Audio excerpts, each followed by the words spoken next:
Okay, I guess I'm live. I have no idea how well this is going to work out. I'm messing around with OVR Toolkit, and I'm realizing I definitely need another button to close and open the chat. Uh, I wish I could do it from my HOTAS easily. I clicked rebind. Will you now let me rebind? Thank you. Okay, maybe that's going to work. Maybe not. We'll see. You know, this is we're being pretty experimental about this, I think. Just gonna get my headset centered and make sure that works. That works. Hey. Now the real trick is will I be able to read the chat because it's so damn blurry. I wonder if I can change that in VR settings. Let's close some stuff to free up some resources here.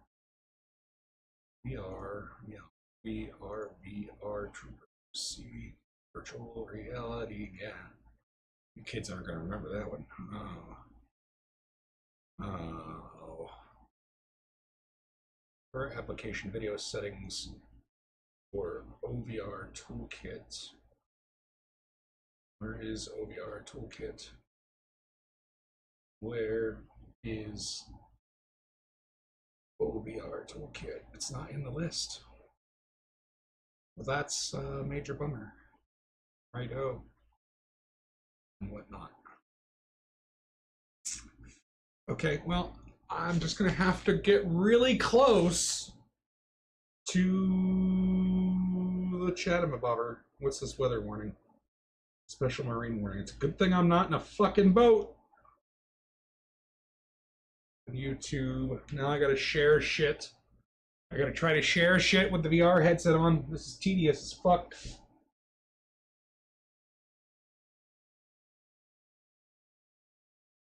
Can you just go to the fucking... I fucking hate the YouTube app now. I swear to God. New channel. Live. Somebody was watching, and I probably chased him away with my vulgarity.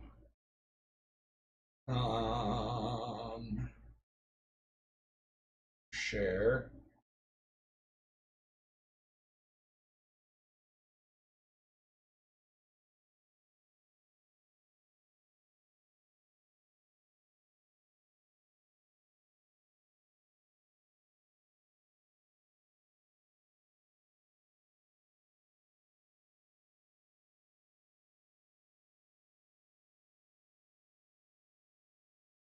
Make that public.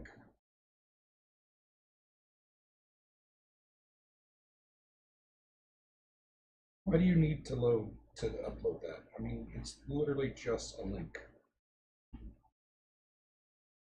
Share this to El Disporto.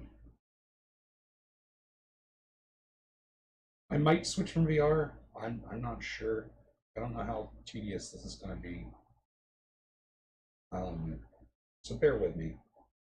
We're going to do at least a little bit in VR, I think.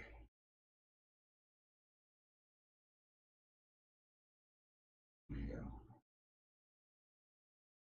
So if you chat and I don't read it right away, it's because I have the chat closed. Don't be mad at me, pretty please. Oh, I should definitely open the market connector to see it. So I will be able to see it. You know what? Actually, if I zoom in on the chat in the browser, it is Control W, right? To zoom in on Chrome. Why is it not zooming in? Control and scroll up.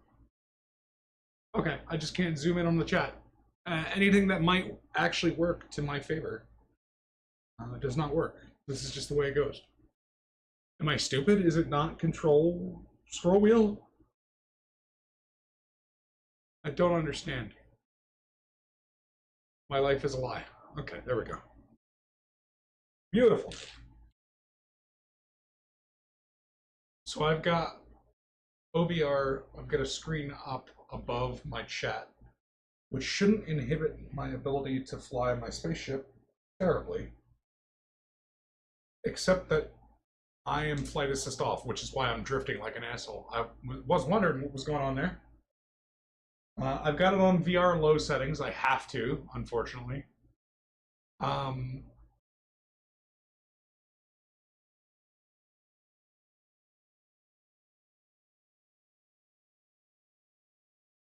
that works. That works. So anyway, where were we? We were exploring. We're out in the middle of nowhere. That is really loud. Allow me to adjust.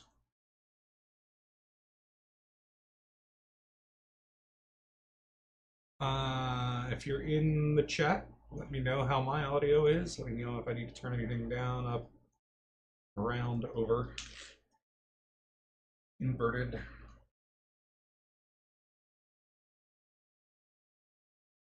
All right, so this is just a system that's inside the nebula. And I don't think I really scanned it. Let's see here. It's probably already discovered, so we're not going to stick around. This is where we were messing around with the... What's that? Gas giant. Who cares? We're not going to stick around here. This has definitely been explored. We're in the middle of the jellyfish nebula right now. We were messing around with that neutron star yesterday. Let's jump out of here and see what's going on. Hello, Mylan Tomsick. Not much. I'm flying in VR. I don't know if you heard on my little spiel there, but OBR Toolkit is incredibly blurry for me, so if I don't read your chat right away, just bear with me. But welcome to the stream. This is experimental. I don't usually stream in VR. I don't usually stream at all, but we're going to see how this goes.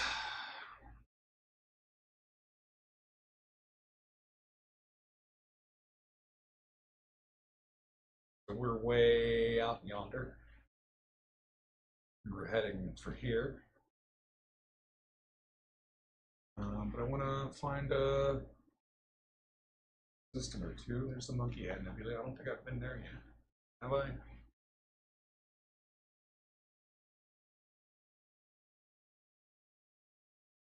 Maybe I have.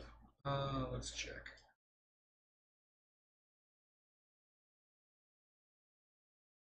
The stars. I have not been anywhere near this place. Yeah, okay, we'll go there. And now my phone is going to go crazy.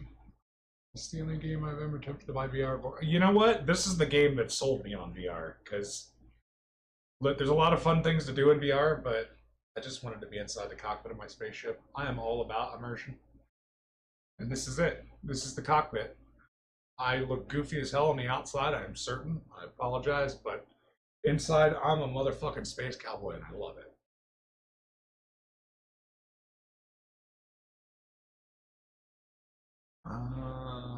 Let's plot a course.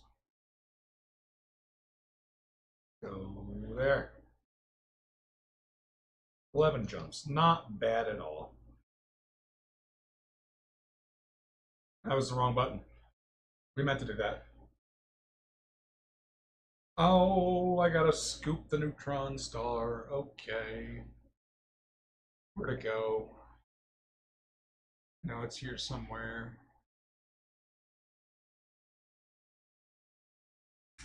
How do you lose a neutron star?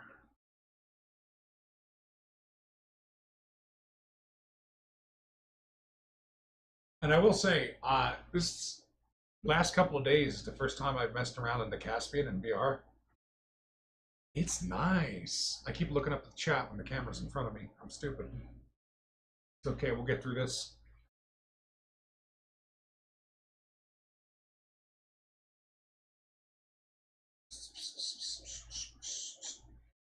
Let's go there. That's the neutron star. That's what we're after. I don't think I've ever scooped a neutron star before in VR. So, yeah, as I was saying, this cockpit is nice as hell in VR. I want this to be my actual house. I hate the side girders in here, like not the girders, but like the side, the way the side is enclosed. It's really hard to kind of yaw navigate, which I do a lot in Super Cruise to kind of optimize my course to things. But the up and down visual is freaking fantastic. And like doing exobiology in this and just like scanning the ground, it's amazing.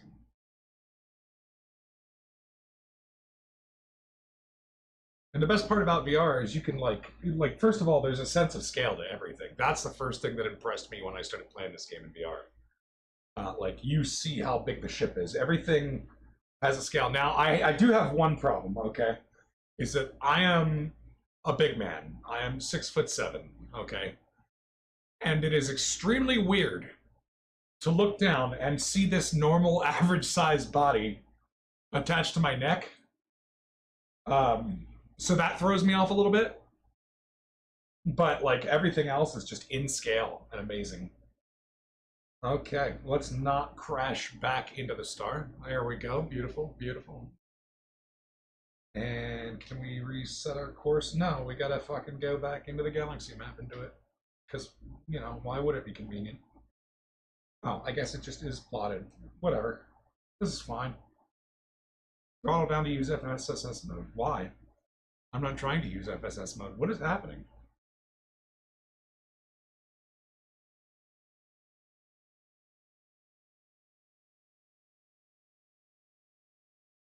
Why will you not? Okay, I don't have my HOTAS controls set. That's why. Once again, I'm stupid. I'm big stupid.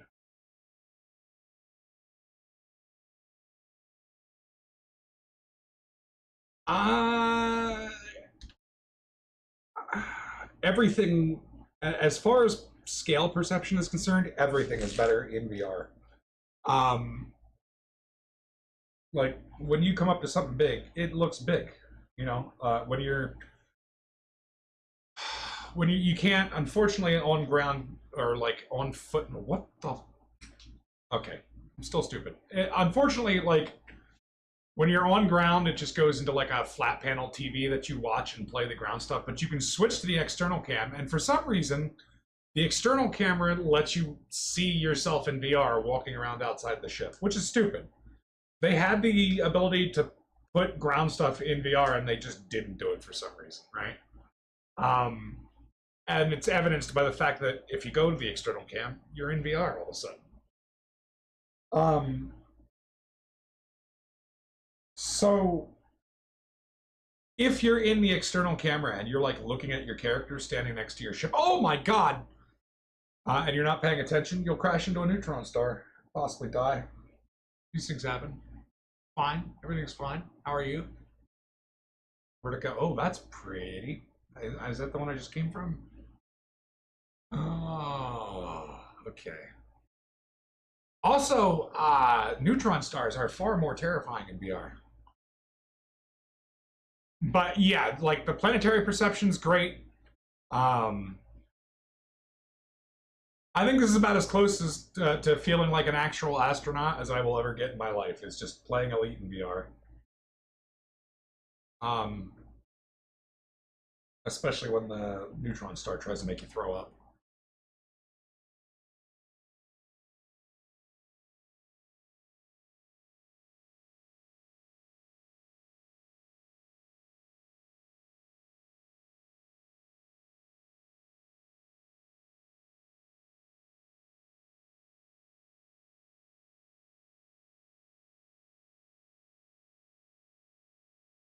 Now, the only real problem I have is that I have the X56, which is a good stick for VR if you're broke and cheap and can't afford like a Virpil or a Vorpex or whatever the hell the fancier sticks are called.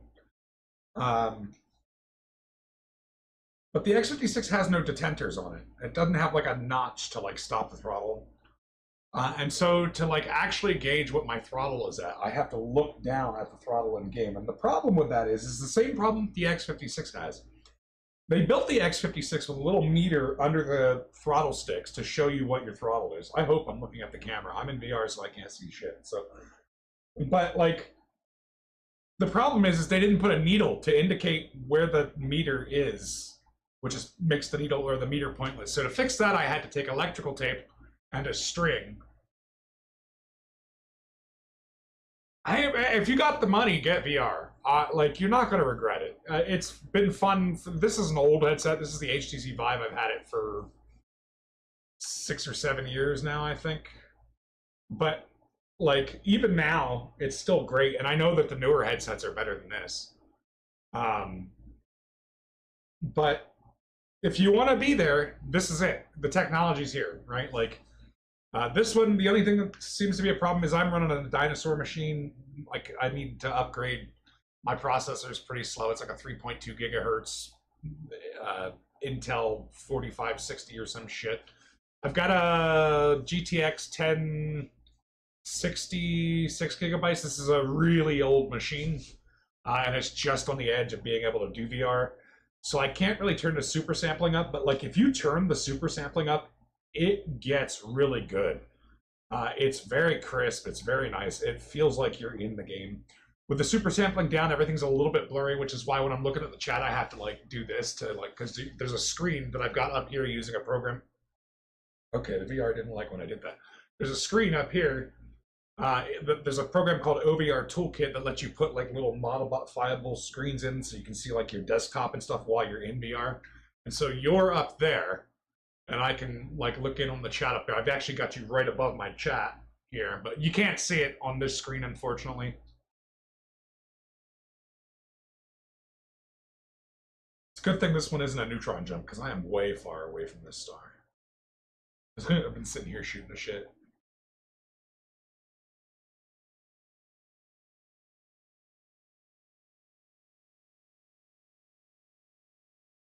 And there's lots of other little pleasant, neat things that VR kind of opens you up to. I don't use it that often. That's the thing. Like, part of my problem is I'm a smoker and it's really hard to smoke in the fucking headset. It doesn't stop me from trying. Um, but sometimes it's just easier to take the headset off and play the game. But sometimes I really want to be there, you know, like, and this is it.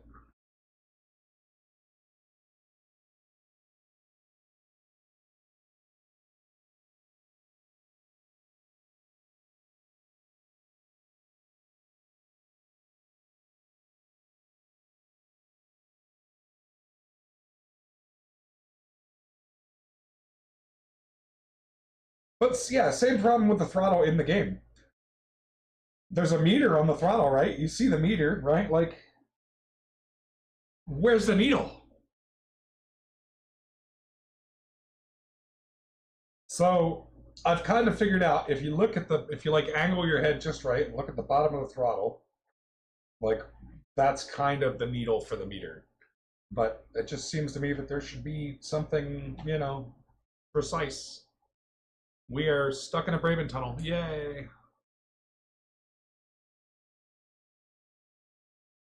And then there's simple things too, like in combat, it comes in handy. The ability to like track a target with your head while you're flying, you know, like the ability to like look up and like kind of angle your head forward like you would in a car to see something above you. Is that Andromeda? I guess we are closer. Um, and even and like it's hard for me to do here, but I can like you know look behind my seat and turn my head around and get a better look of the ship. If I had more walking space, I could actually like give a tour of the bridge.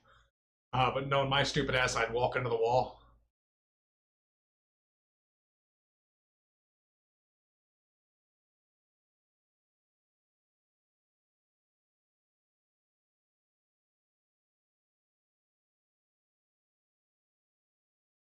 That's bright.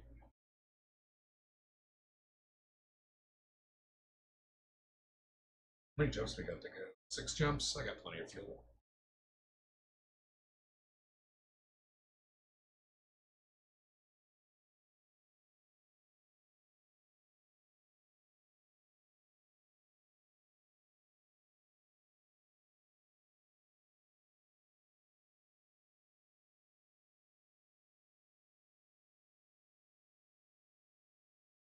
just thinking I could probably fit my chat window here. Instead of up there, and I'd be able to read a little bit better.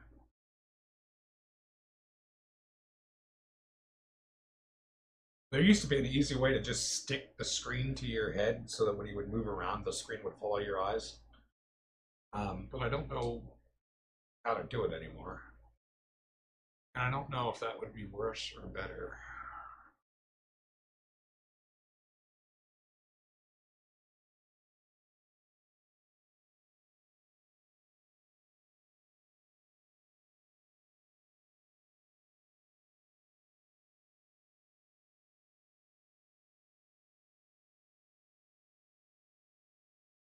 Now, if you don't want to spend a lot of money, the HT Vive or HTC Vive is like 10 years old now. It still works. I don't, I can't speak for used ones, but I was looking around earlier because this one's getting kind of old, and I was thinking, I might have to buy like replacement parts or new controllers or something at some point if I don't want to spend $1,000 on a new headset.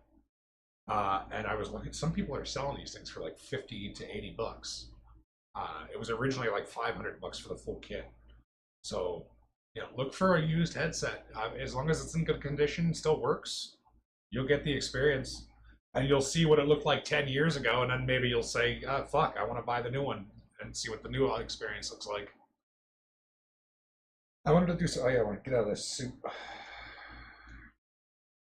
There we go. Nice pants. I wish I was this stylish in real life.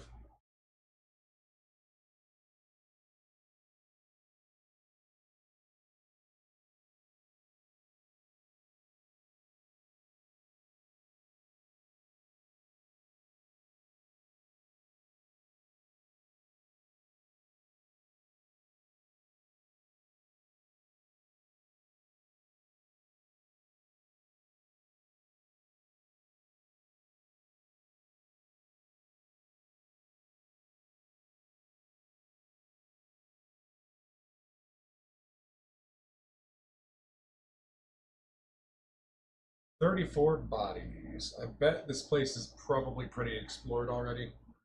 We're directly between those two nebulas, but I'm gonna give this place a scan. There might be some exobiology worth doing here.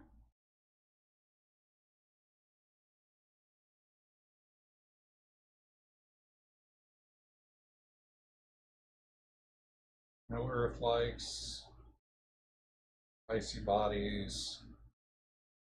Let's give it a scan. See what we find.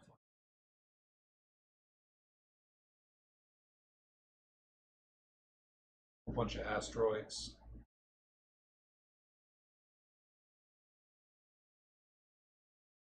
There's something over here.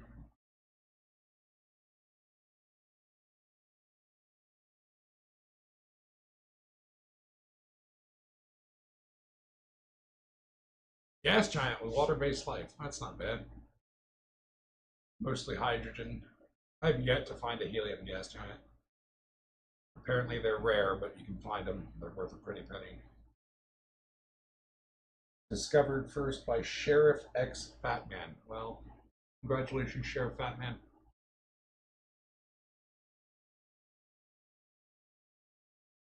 Hockey body. Not off to a good start. No biology whatsoever. Except for that gas giant, anyway.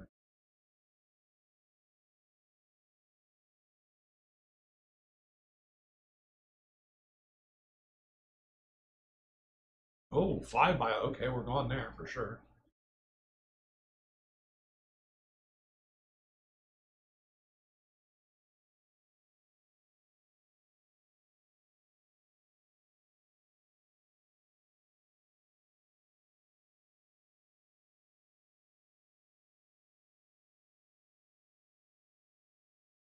Class 1 gas giant.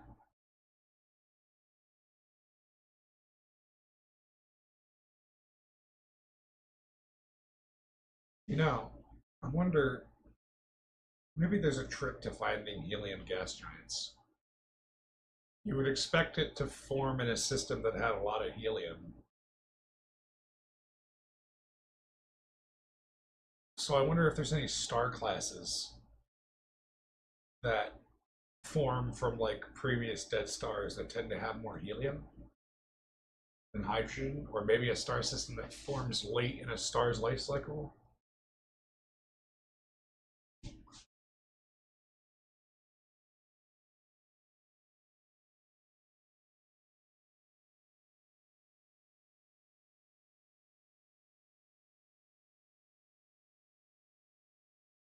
Geologics.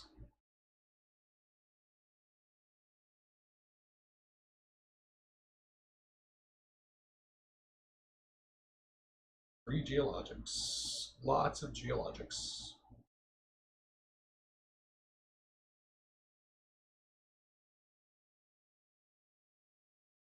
Rocky body.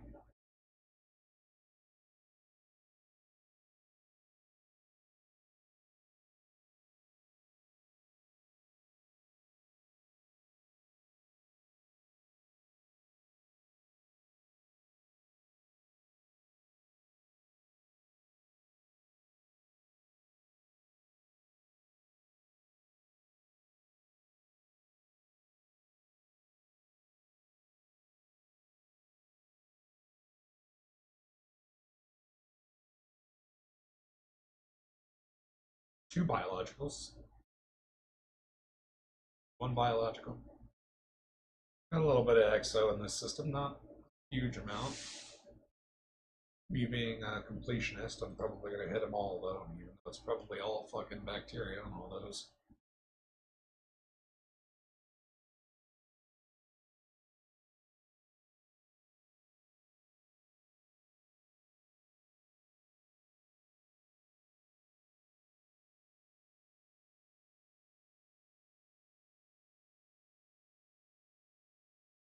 I know there's at least one or two things hiding out here somewhere.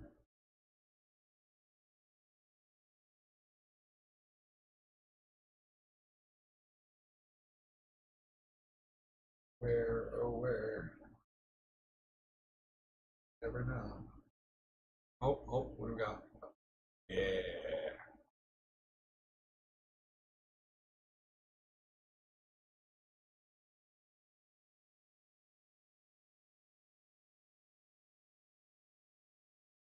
So we got some moons, icy body, two biologics.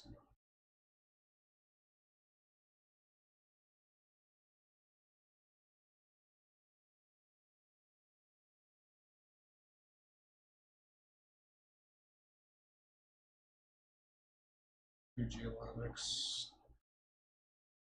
I zoomed out when I should have.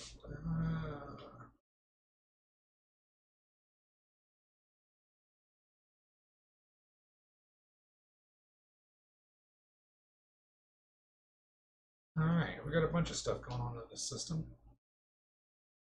What type of star was this? Is this a scoopable? I should fuel up. I have fuel and it's time to jump out of here. Pascal, yeah, you're scoopable.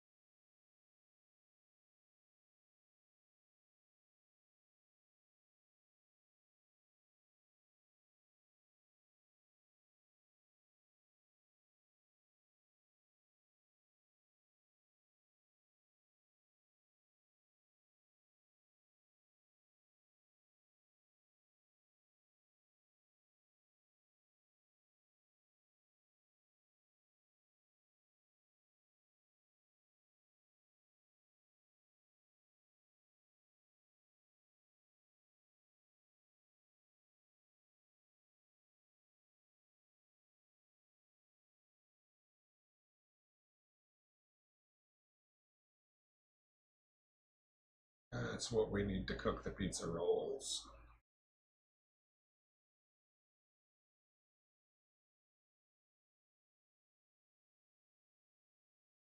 Didn't bring any suntan lotion.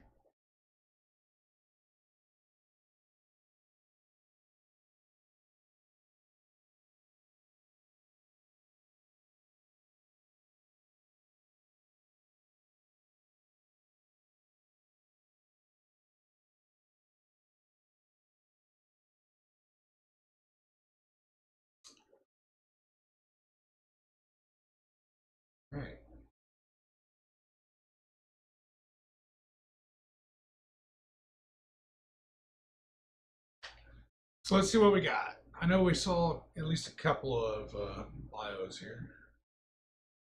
It's worth scanning it all. High metal content, yes it is. It's going to be worth a good penny. And pretty.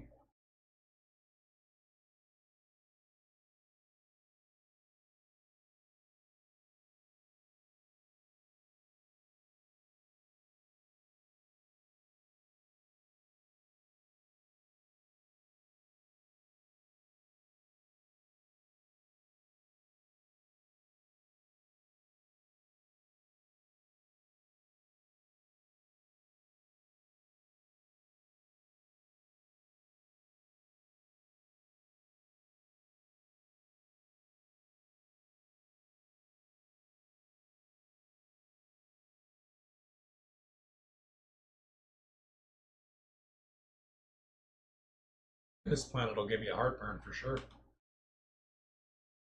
Oh wow, what the fuck? Okay. That's broken.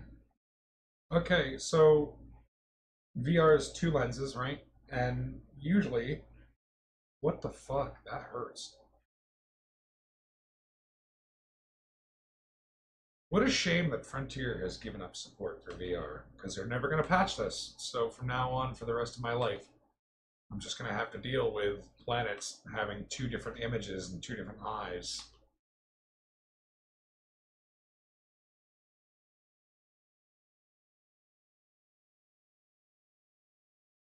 I don't know if you can see that in any kind of way on the screen, but it's one side is dark and the other side is bright for some reason.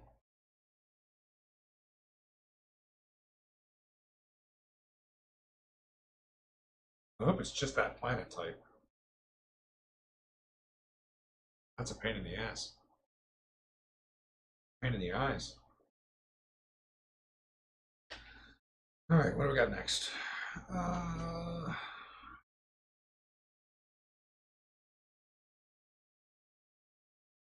This is that water-based gas giant with water-based life, primarily a hydrogen helium-based atmosphere gas giant, but not far below the surface. It exists in the water cloud layer just below the atmospheric surface. The chemistry of this gaseous region forms an equilibrium. There's life. There's life on this gas giant. To summarize, my mustache itches.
All right, scan the ring.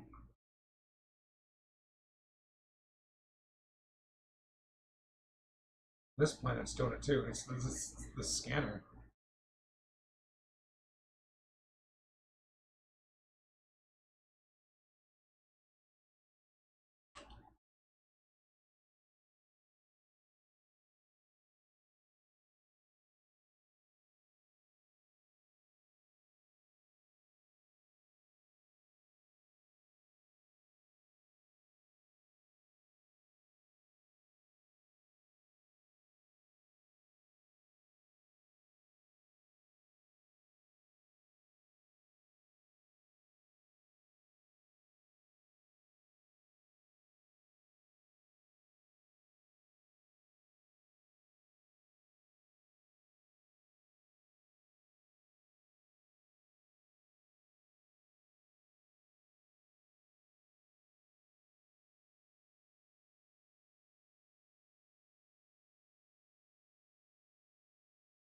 Damn, I'm good. All right. Next.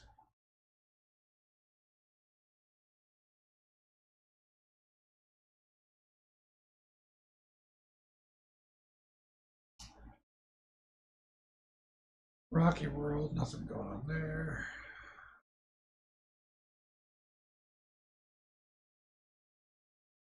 It is in Rocky World. Rocky. Rocky. Rocky. With 5 biologics. Oh yeah. The carbon dioxide atmosphere. Interesting.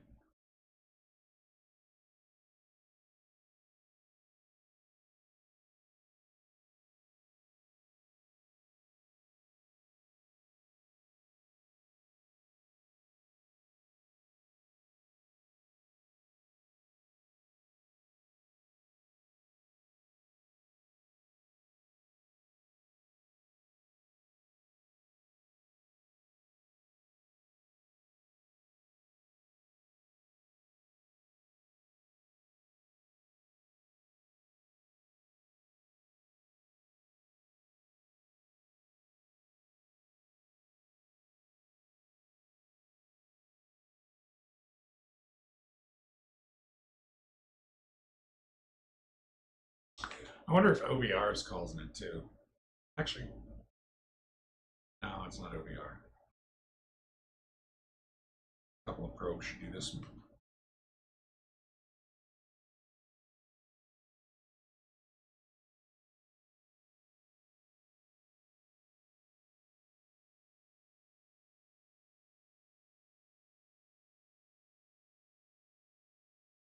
Alioida, bacterium, concha, stratum, tusa. I think we'll go for concha first because they're a pain in the ass. We'll get that over with.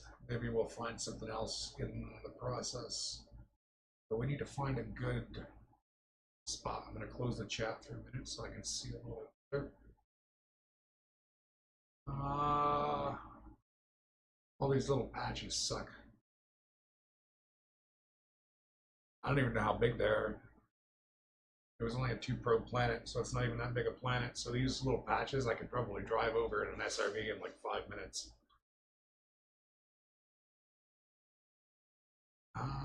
One of these 2 patches here looks to be the best bet. So we'll come in at it long ways. And then we'll just have to remember our heading and drive really straight.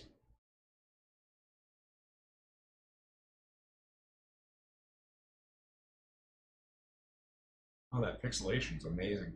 VR low settings, baby. Heading 180 probably to get to the long side. So we'll try to get as close to the edge as possible and we'll drive our way in. That or maybe I'll take a shuttle out. Yeah. Oh no, I was way wrong about that heading. Why? I can't even read that. 95?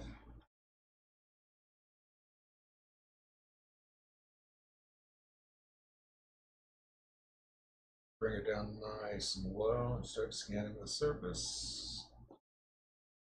Hopefully this is good enough for render range. Slow down a little bit so we don't go past our render rate here.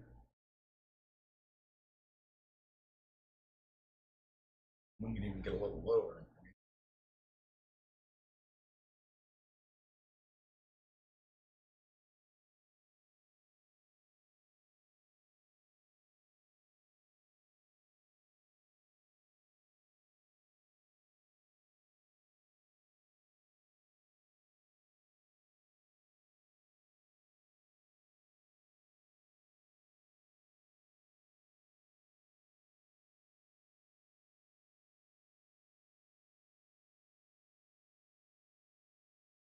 Oof. Okay, well, not that low.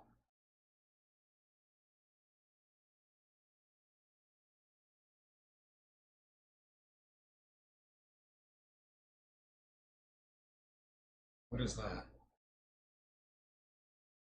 Have I just been passing them and just look like rocks? No, that's just a rock. Heading 95.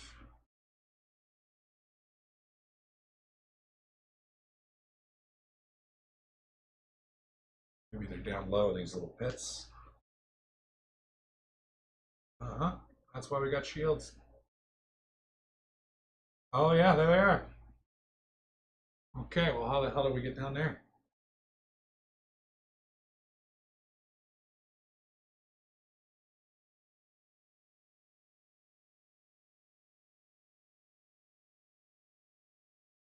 I don't think I'm gonna fit. Oh, we got room. We got room. This is great. Look at this. It's like it was designed for my ship. Oh, phone. My phone's got to go off while I'm in VR. I love it. No, come on. Come on. Come on. You had it. You had it. Yeah, yeah, yeah. I like it. Love it. Love it. Come on. Game. No, it's just trying to trick me up. I see what my phone's saying.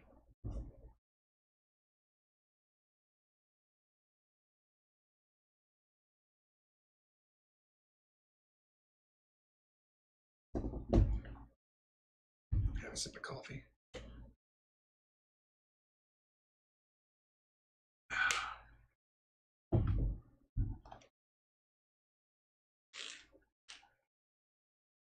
The real question is, am I going to be able to get through that little pass with my SRV? Probably if I go up that bridge over there.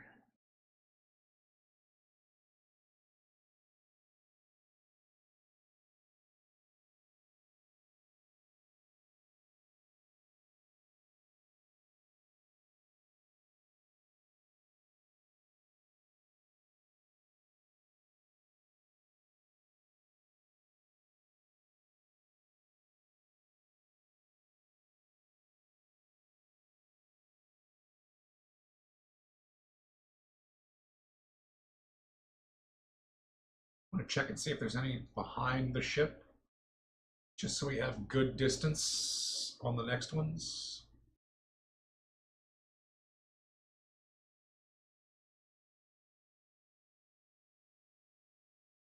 Yeah, perfection.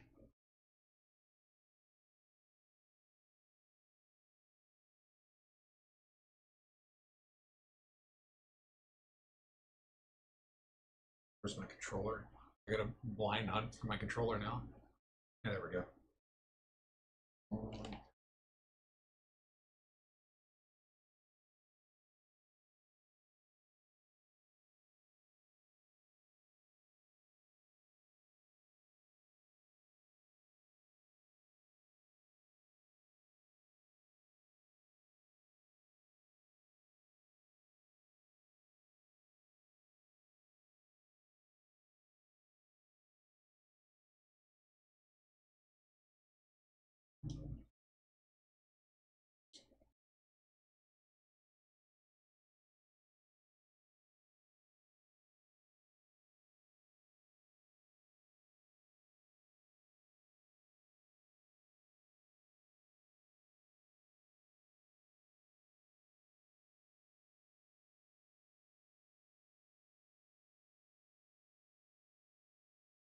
Pretty.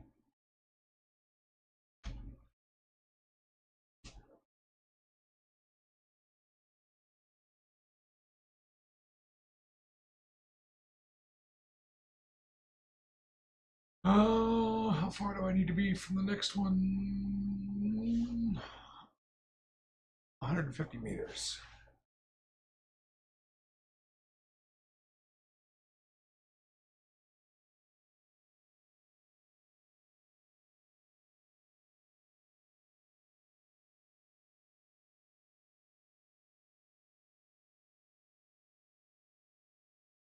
Oh, look, this was already far enough. Beautiful. I may be able to get all three of them without having to go down that little canyon. We're not going to talk about what that looks like. Give yourself. I'm behaving. You behave. I don't know where the camera is. I'm just. Thanks for tolerating me.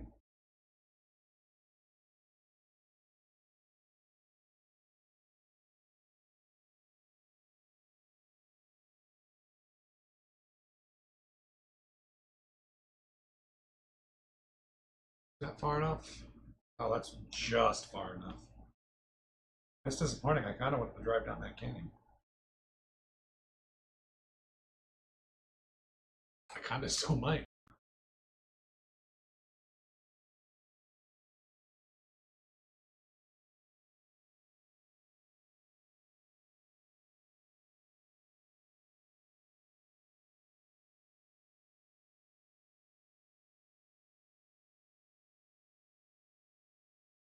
Okay, well that could have gone worse.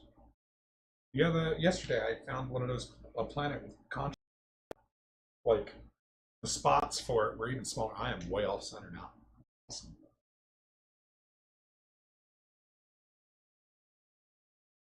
That's gonna be a problem. Okay.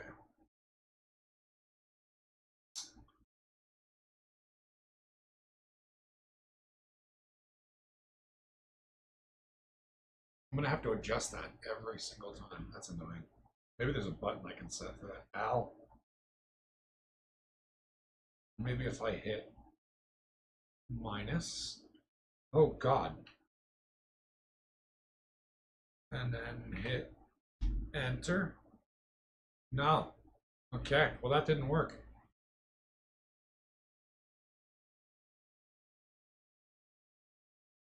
All right. Well, my chat's a little off center, which is not a huge deal. I want to see if I can get into that canyon through that little pass there. Oh, it's a rock. Ugh. That's another rock.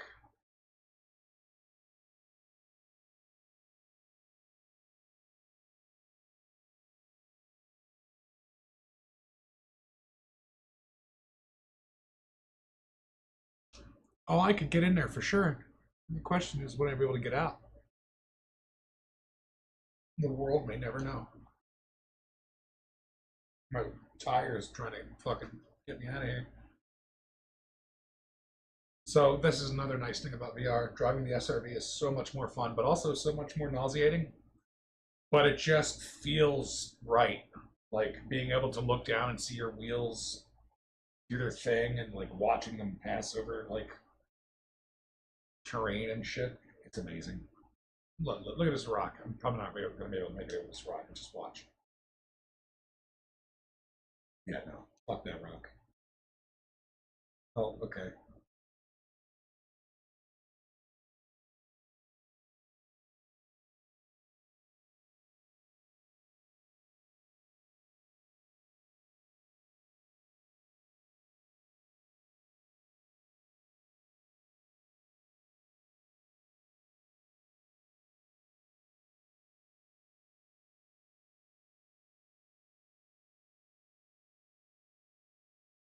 And then simple things like that, like being able to look up while you drive, and then getting whiplash when the SRV gets flipped around. It's amazing.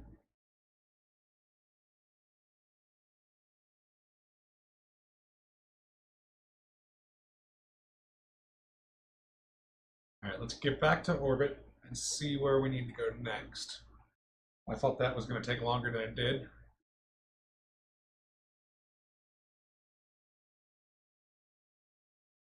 Probably, to honestly, don't have to go far.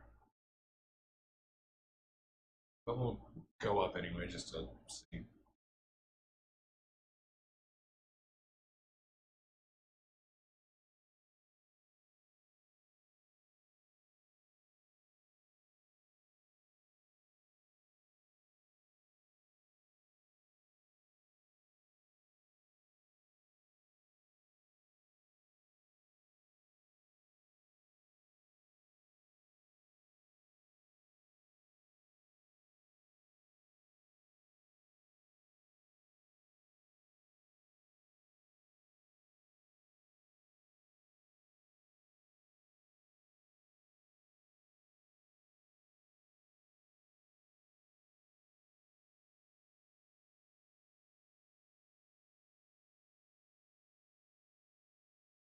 What's next? Stratum, Tussock, Alioida, Bacterium. God, that hurts my eyes. Okay. So it looks like Alioida can be found anywhere. So we'll look for Bacterium because that's pretty much overlaps everything. And we want a nice daylighty part of the planet. I'm not sure what color the bacteria is, so we'll aim for some brighter terrain. Actually, bacteria tends to grow near craters, of which I see none at all. So either this planet is very volcanically active, very windy, or is that a crater? Maybe it's just the graphics are so low that, you know, we'll see. I think that's a crater there. That actually looks like a crater too. Yeah, the graphics are just so shit right now. Now what?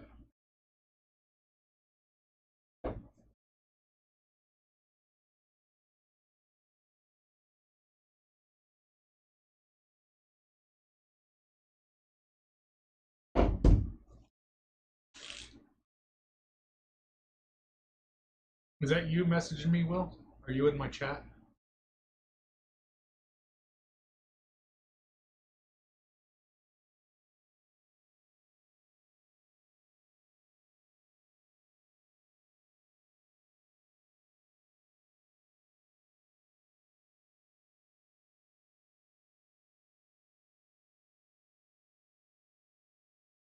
I don't know why my ship is just blinking in and out of existence. It's like an episode of Red Dwarf.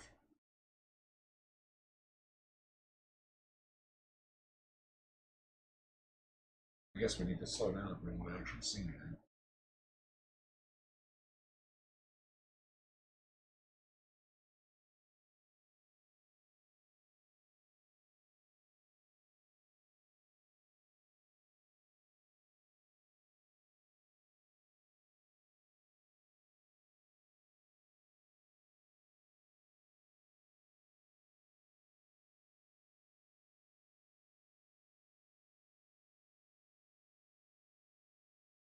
Concha. See if we can crash into this ridgeline.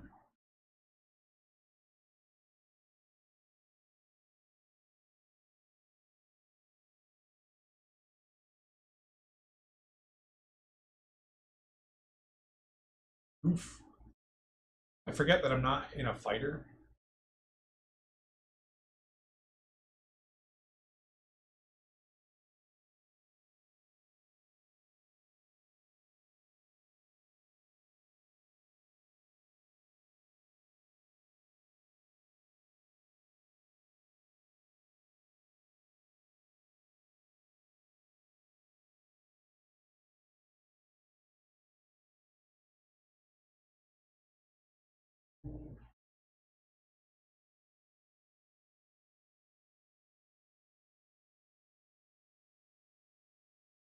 Looks like more Concha down there. Is it Conca or Concha? No fucking idea.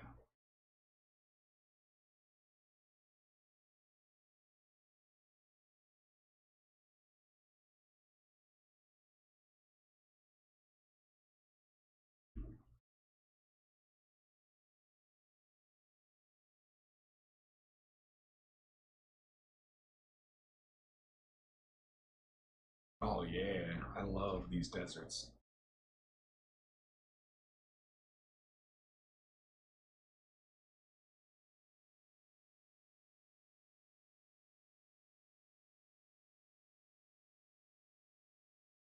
Oh, there we go. Stratum.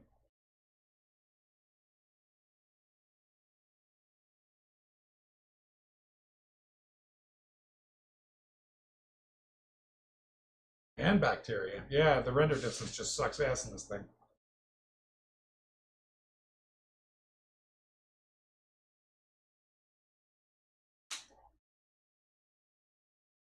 Alright, we're gonna try to have a smoke. This should be annoying.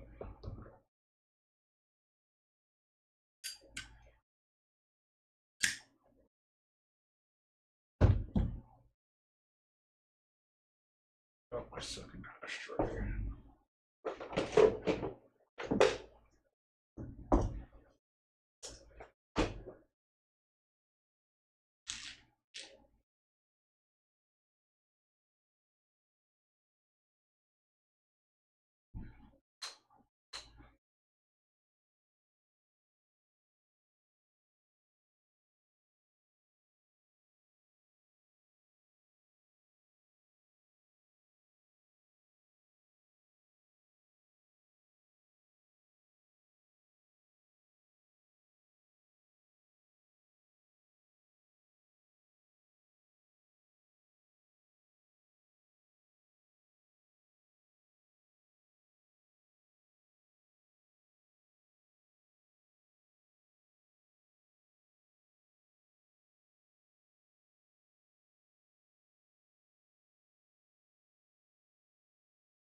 I swear I saw bacteria.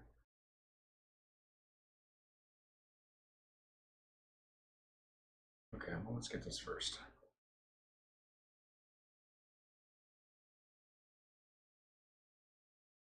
Neat.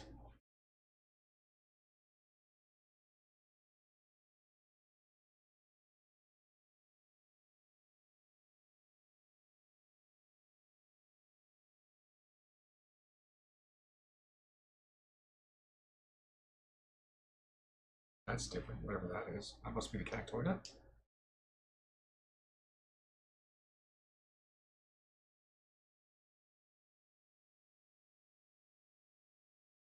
Oh, this is the alioida? I don't think I've seen this one before. Oh, it's a new one.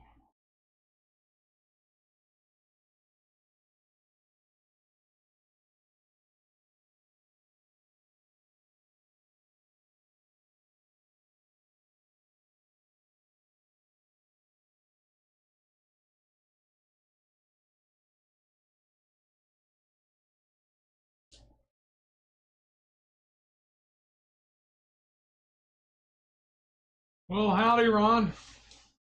You'll have to excuse me if I don't respond super quick. I'm in VR and I've got a screen up here that I can barely see. I'm trying to glance over at it every once in a while, but if I don't respond right away, I apologize.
This is probably my favorite type of planet to drive the SRV on. Just a nice sandy desert. I get that fucking song. Cause I've been through the desert on a horse with no name stuck in my head. But the worst part is, I don't know the lyrics. I know that lyric. That's it. That's all I know. Oh, pay attention to the road. There's some bacteria. I think pretty much everything I need is here. I just gotta find one more of those two socks that are out of range.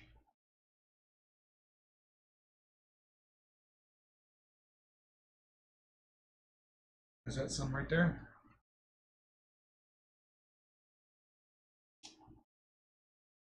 I think this is two sock.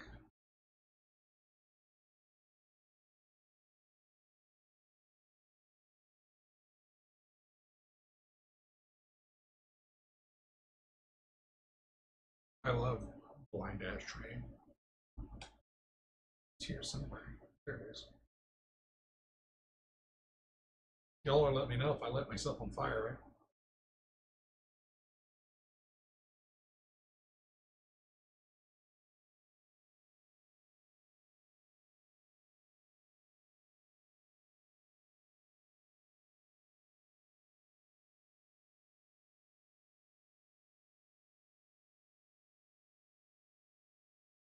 Maybe I'll get more subscribers that way.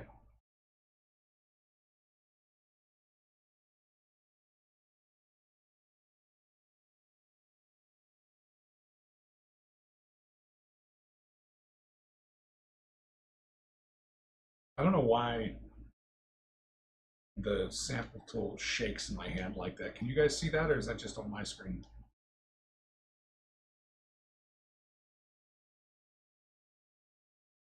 Alioida? Yeah, we'll get the Alioida first.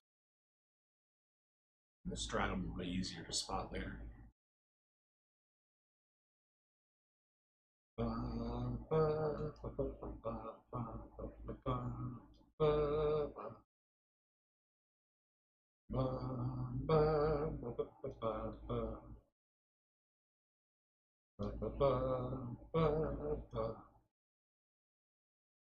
Cause I started singing this song and I don't know the words. Something, something, and out of the rain. In the desert, you can find Alioida and stratum and bacteria and concha. Da da da da da. Da.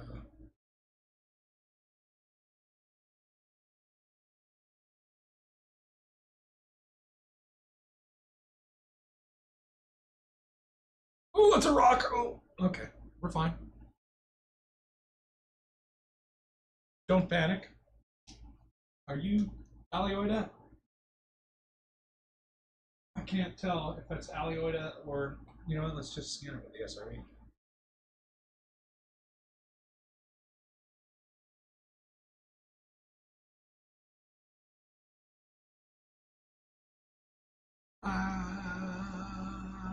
What is it? Why didn't you tell me what it was? Tucson. It's Tucson. We already got Tucson.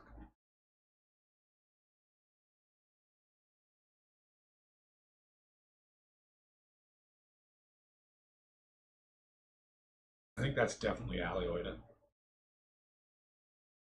Yeah, I see Alioida. This is the stratum. We'll get that codex entry now for it.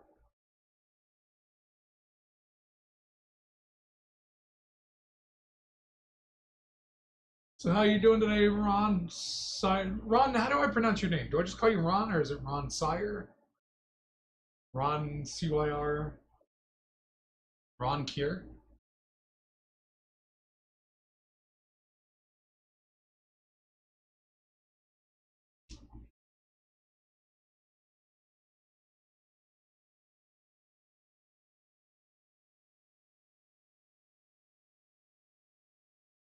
Shit, I keep doing that.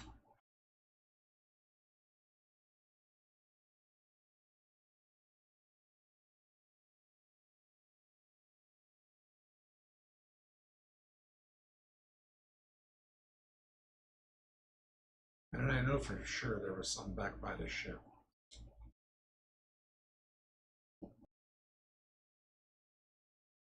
Hit it again.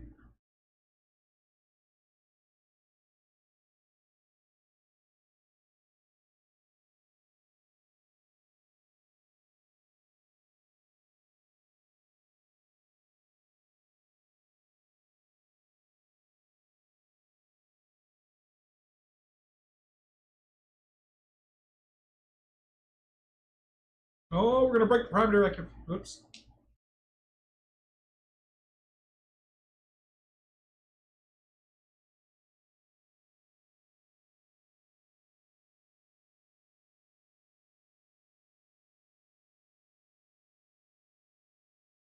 Yes, just one Alioida sitting in the middle of the stratum. This is their friend. He keeps them company.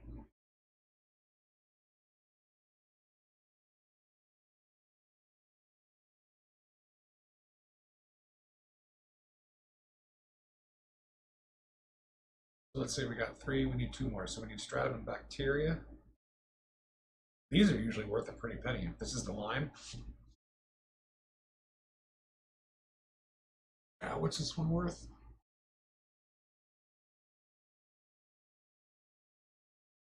I don't see it. Stratum, 1 million. This one ain't worth shit. The Aleoida's worth 7 million though.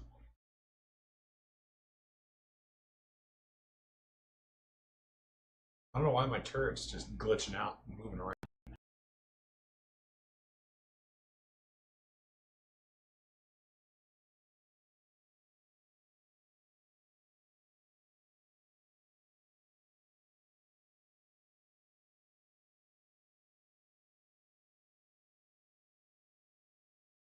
There's some over there.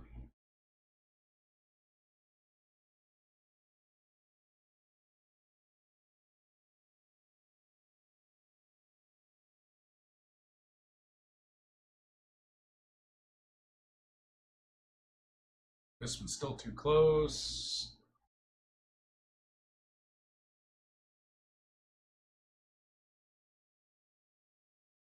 That one might not be. No, that one's out of range. Ooh.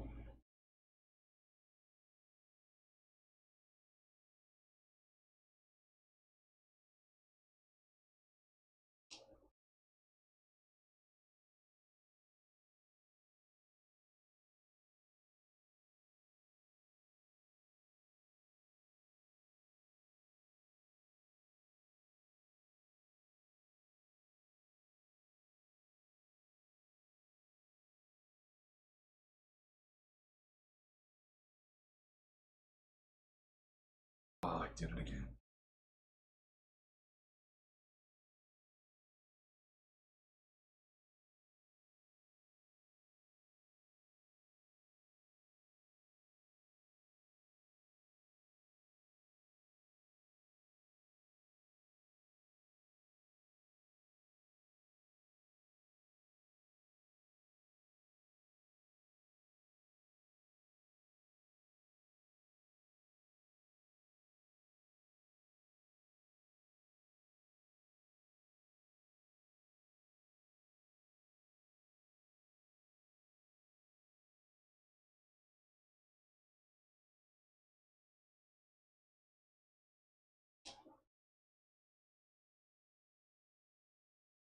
Like a glove.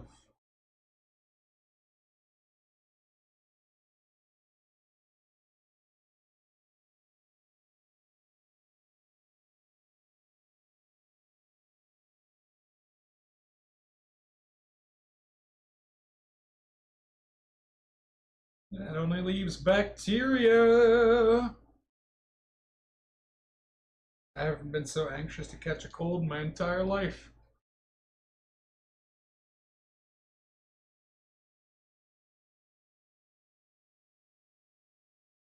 Cold's a virus, though.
that bacterium or is that stratum? I can't tell.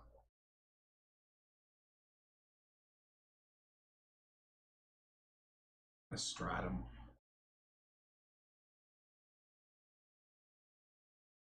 I know I saw some here somewhere.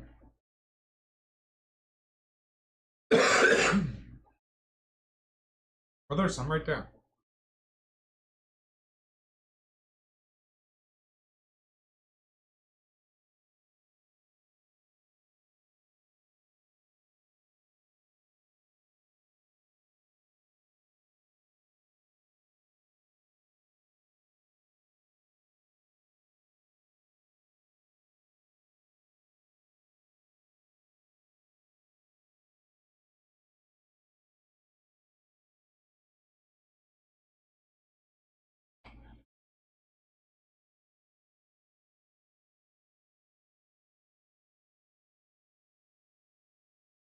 I like how the VR version of me just doesn't have a head. That's hilarious.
There's some there, and it's out of range. I love it.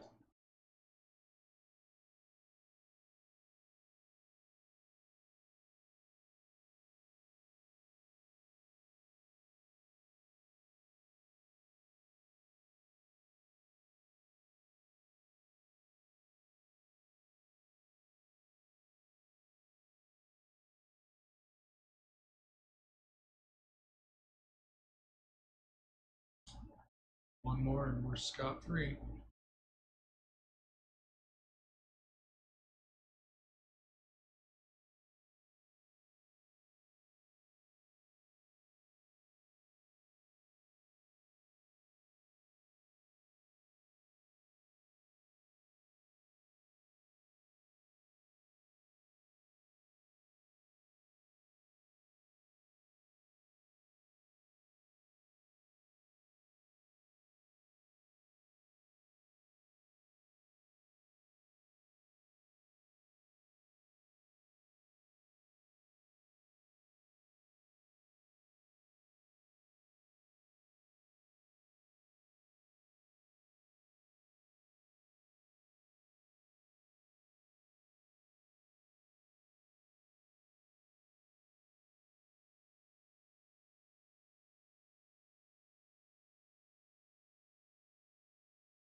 Well, that's it for this beautiful planet.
See where we're going next.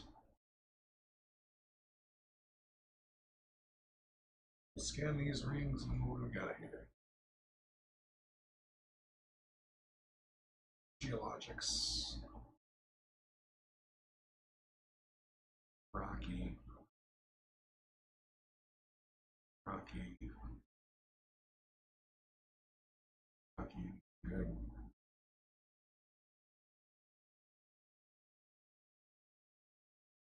Projects.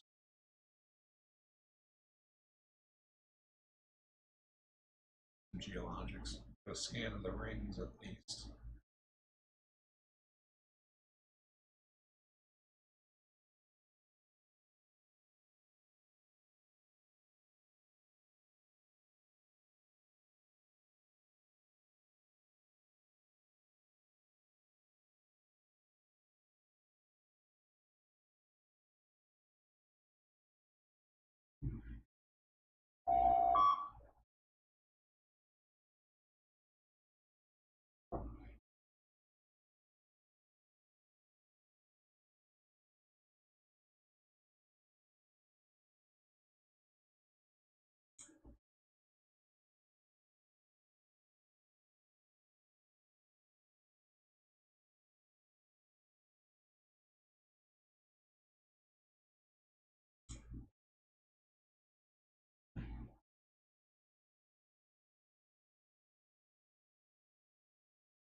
Mute my mic for a second.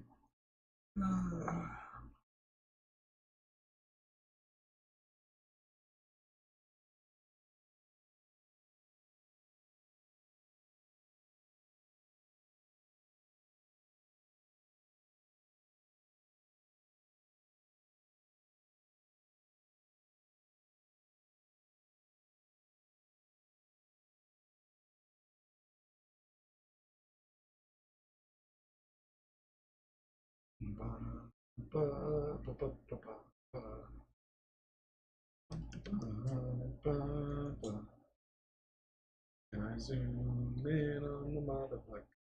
Why can't? Why not?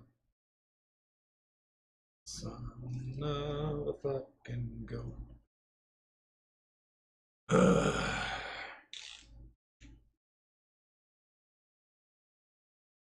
The chat is in a browser tab. When you click on the link, it opens a browser tab that is specifically just the chat.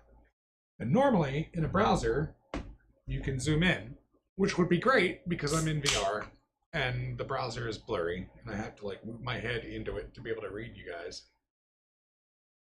But the one feature that works all the time on a browser where you just control and scroll up to zoom in doesn't work for the one thing that I might ever need it to work for.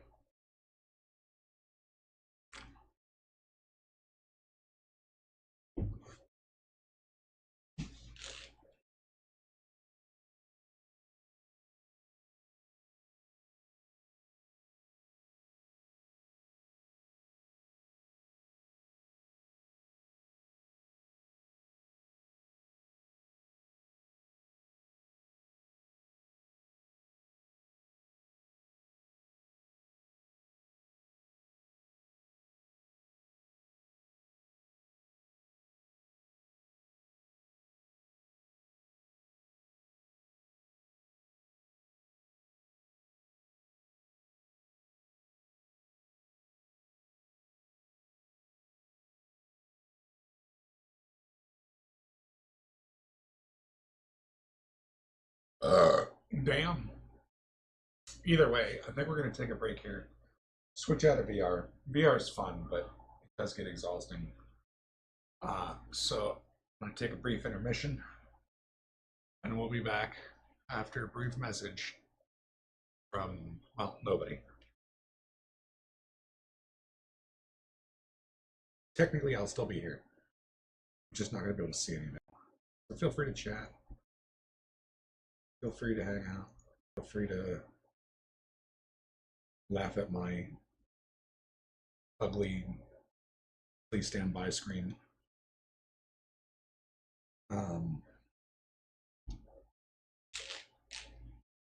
Let's exit out of Elite.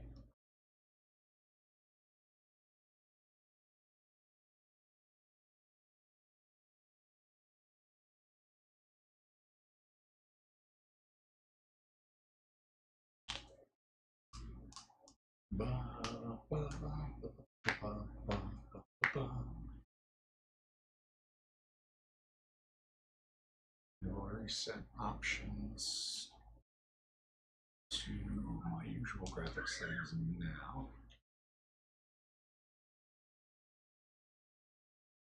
Shadow work. I think that's everything.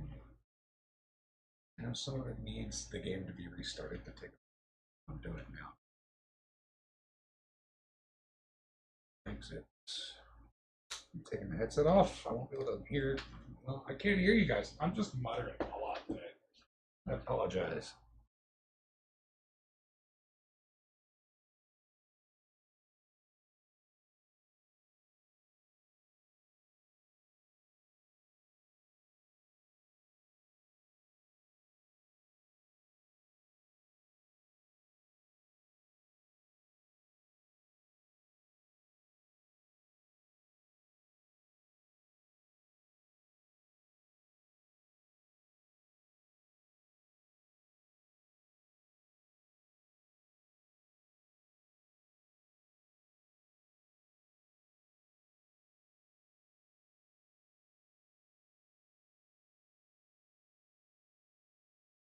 It is weird. Oh, coming out of the spaceship and back into my real life. Oh, it's a shock to the brain. Holy fuck.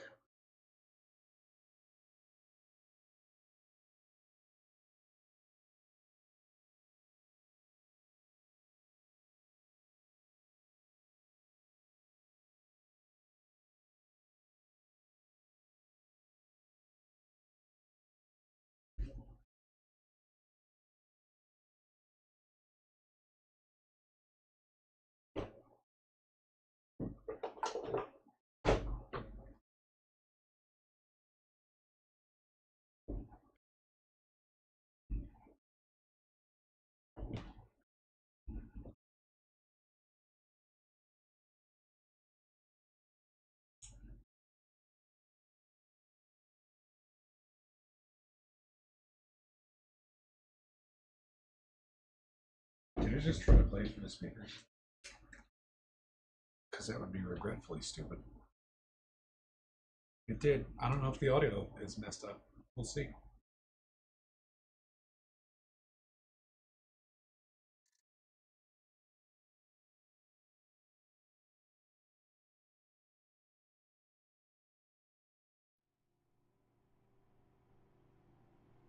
Wonder how bad the giant red ring is around my eyes.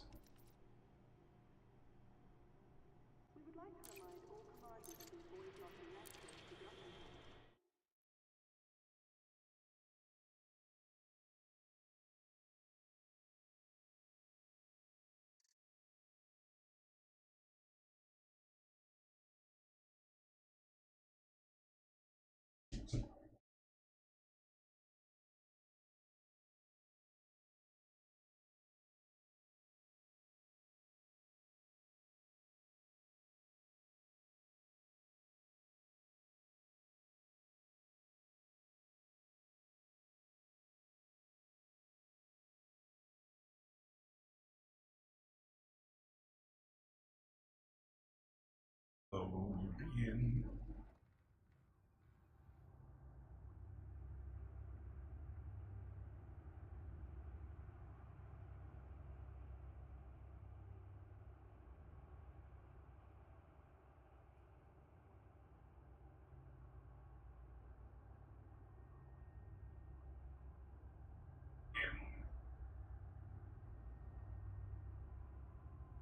Okay. And now that that's set back up, I have to pee. So I'll be right back again. I'm sorry. Forgive me.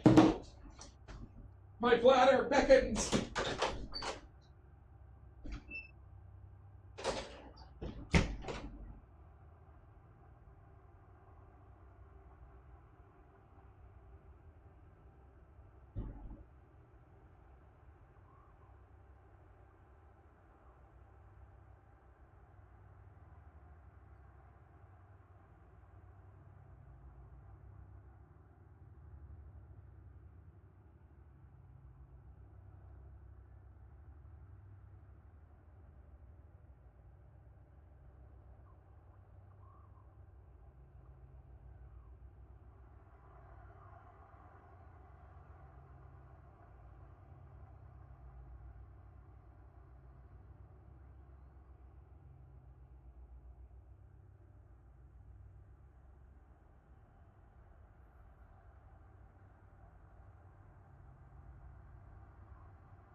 Ba-da-do-ba-ba-ba.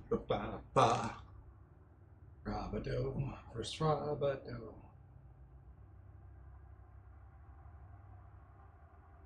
Oh yeah.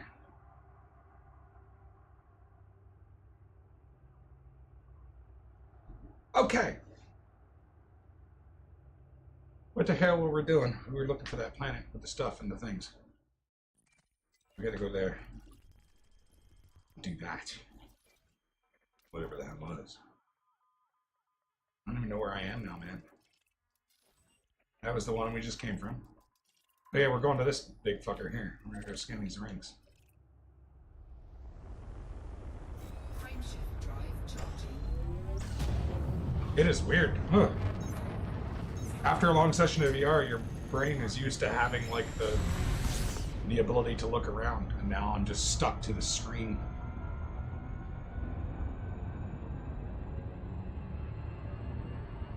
But at least with the graphics turned up, it'll be prettier.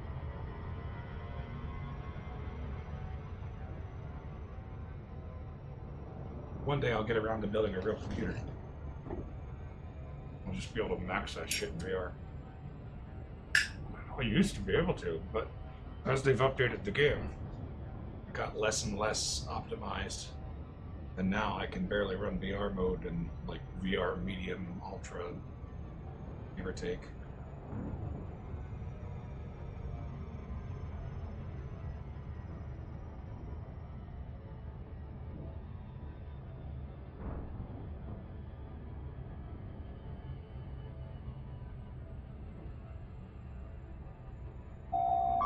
Oh my god.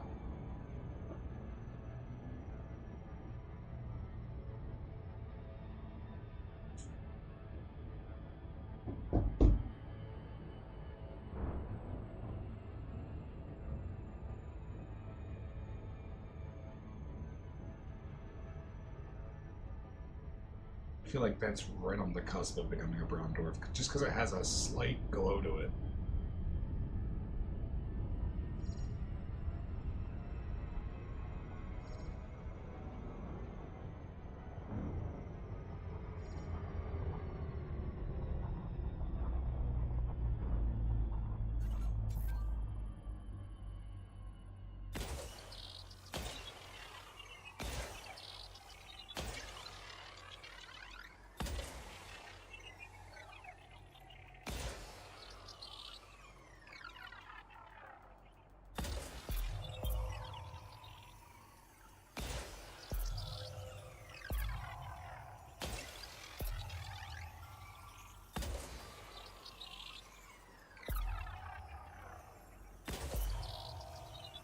Surface scanned by 50%.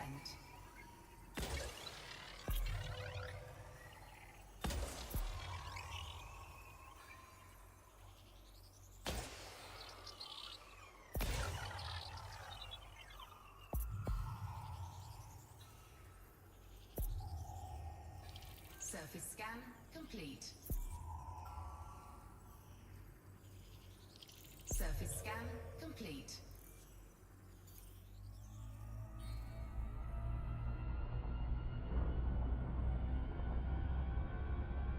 Did we get all the rings? I don't think we did.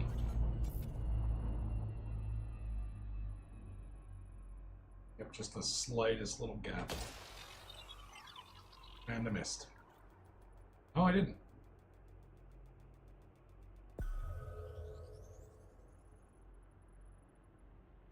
Surface scan complete.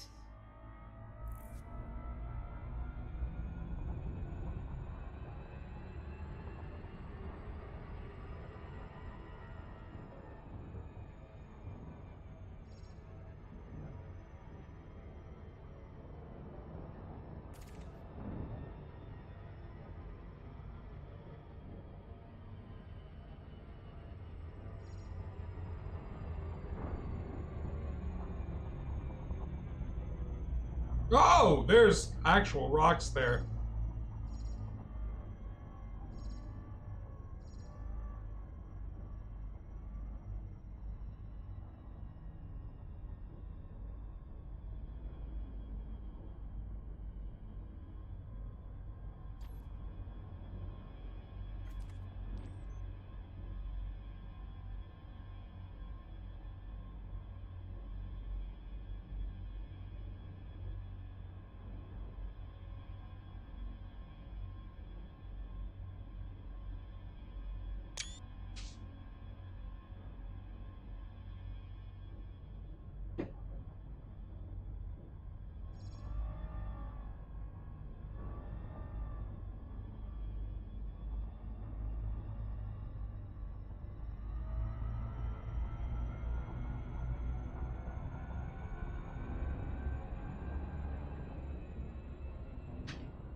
No, I really don't care about the geology so much.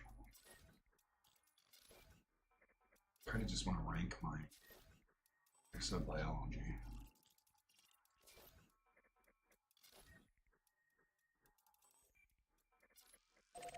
Scan these rings. I'm on to the next bio world.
Surface scan complete.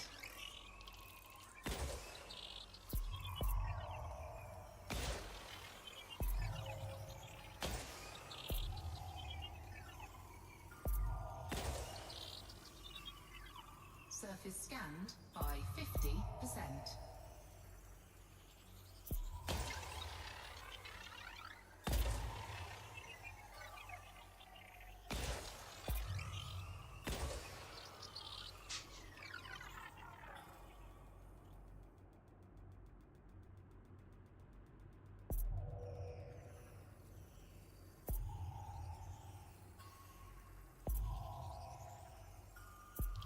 Surface scan complete.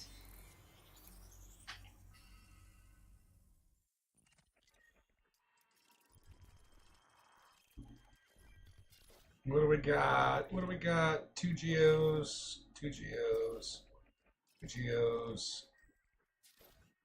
Nothing. Nothing.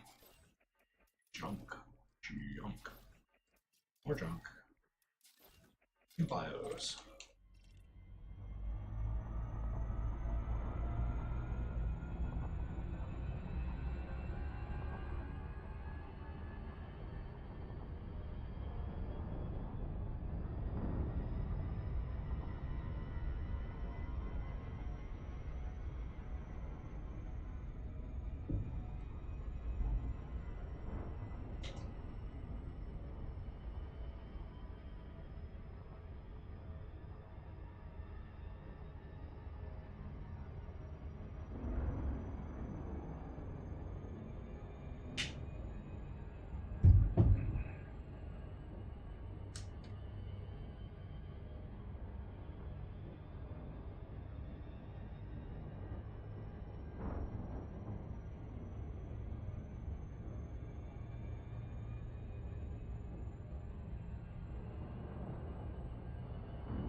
It's an interesting looking world. Very marbly.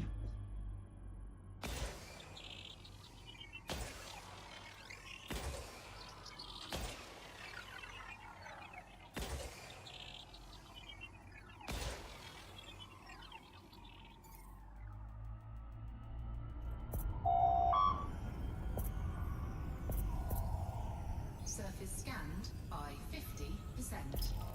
Surface scan complete. What do we got? Bacteria and fonticuli, all in the same place. Well, that makes me happy. A very sort of thin atmosphere. Look for some craters. There's some right there, but they're kind of tiny. Or is this just a big-ass planet? This might just be a big-ass planet. 0.9 Gs.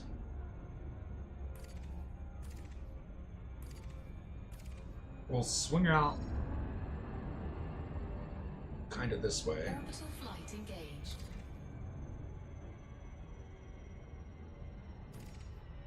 And then we'll come at it this way.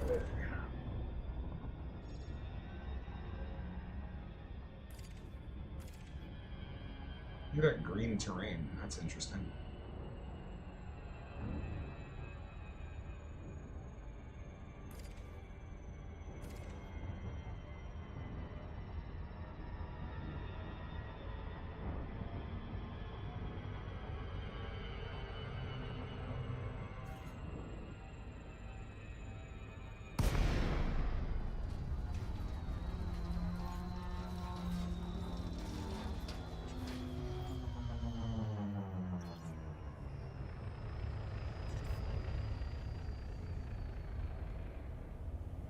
And we'll keep a heading of about 100.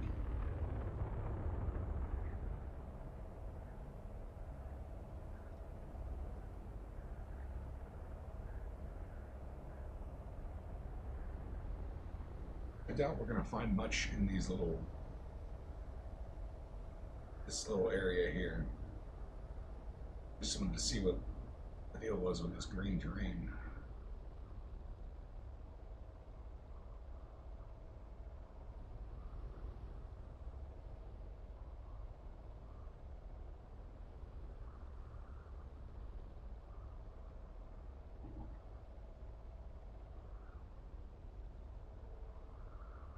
That's pretty neat.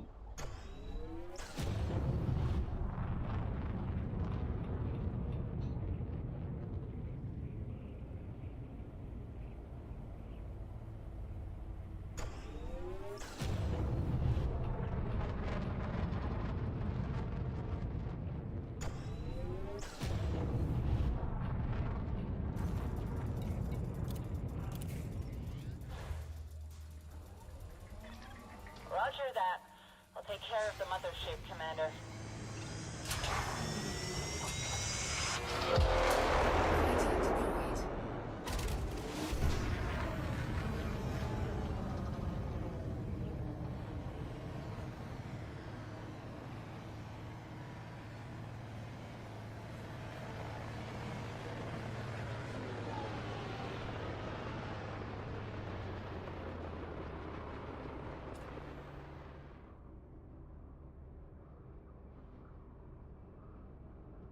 There's fonticuli. Lots of fonticuli. Well, I guess I know where we're landing. I'm just going to see if there's any bacteria here.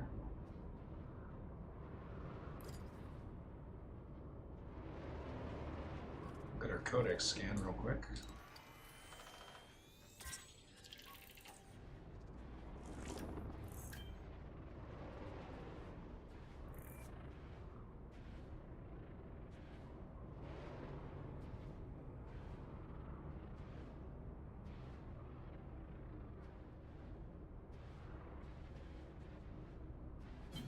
Flight assist off.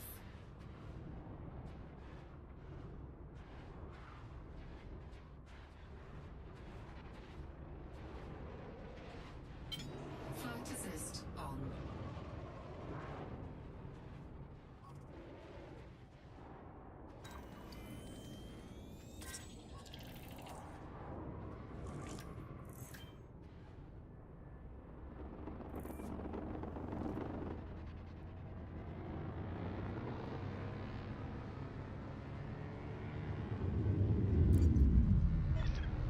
ship is prepped for the fighter, Commander. Ready when you are.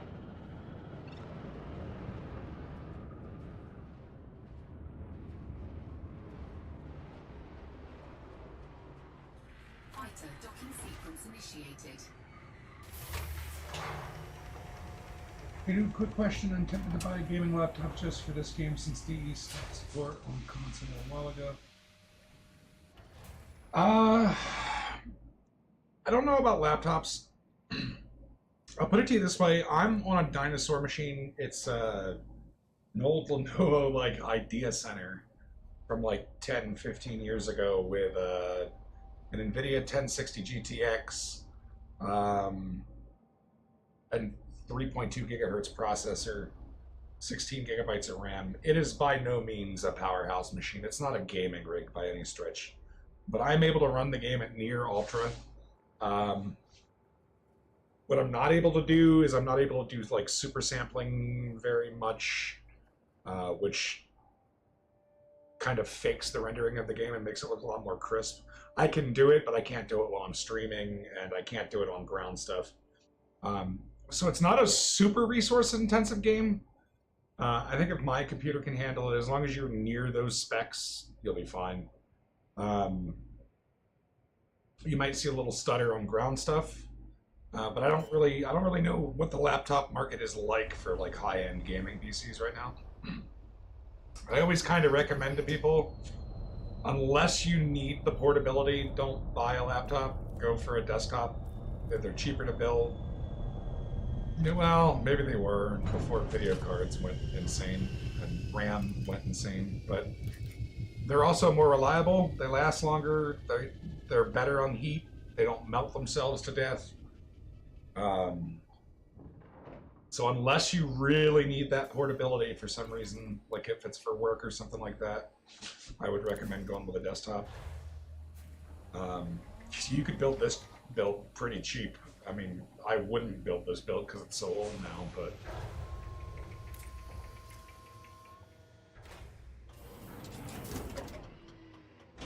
but yeah, I know people play it on laptop. I just don't know how well. But again, if I can run it at ultra or near ultra, like the only thing I have issues with graphics-wise is if I turn the shadows up to like ultra. So I turn the shadows down to high, and then I just don't super sample. I can show you, like, super sampling looks sharp as fuck, but I'll lag a lot more, especially when I get out.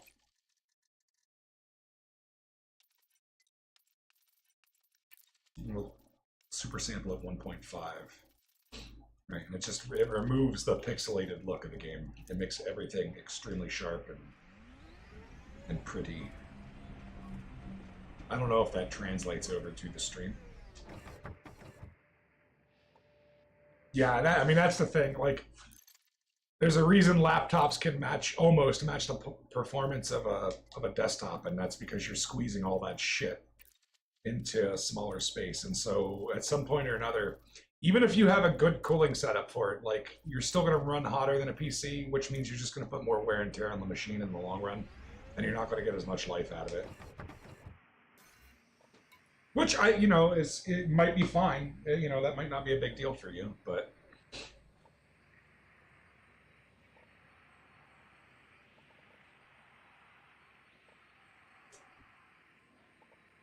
my broke ass, I can't afford to replace one every 5 minutes, so.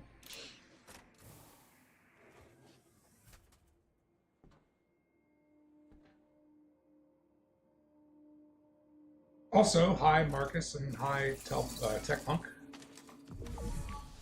It sounds like Tech Punk, just by the name, is the right guy to ask. Or gal, I don't know.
Yeah, I mean, like,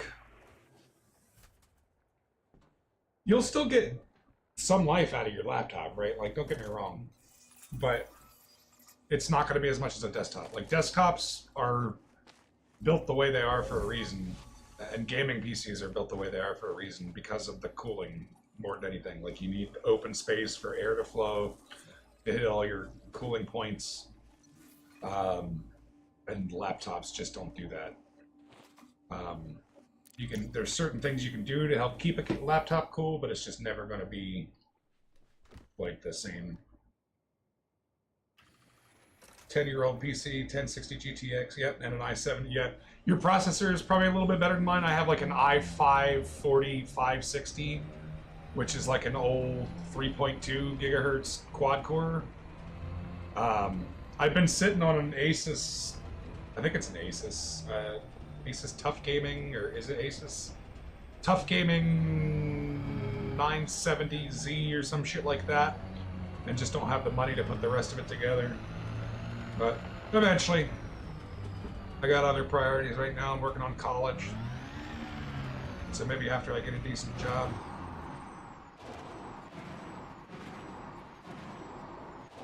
In the meantime, I hope this baby holds out. I need my elite.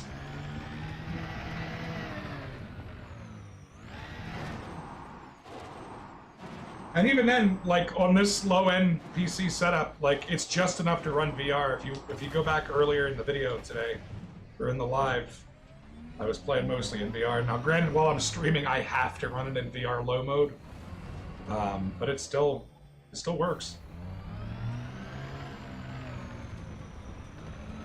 But that's elite, mind you. I'm just getting to the point now. This build did surprisingly well over the years. Like, there were things that I didn't think it was going to be able to run that it was able to run at like max graphics.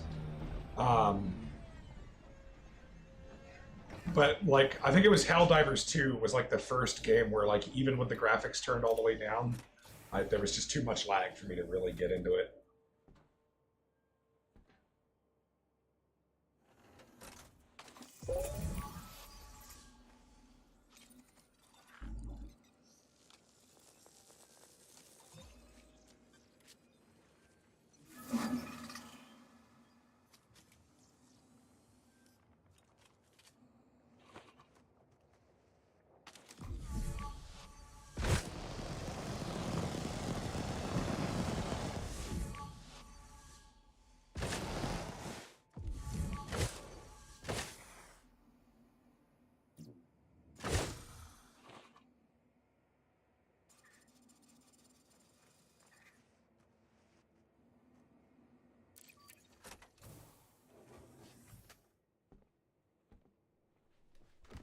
Yeah.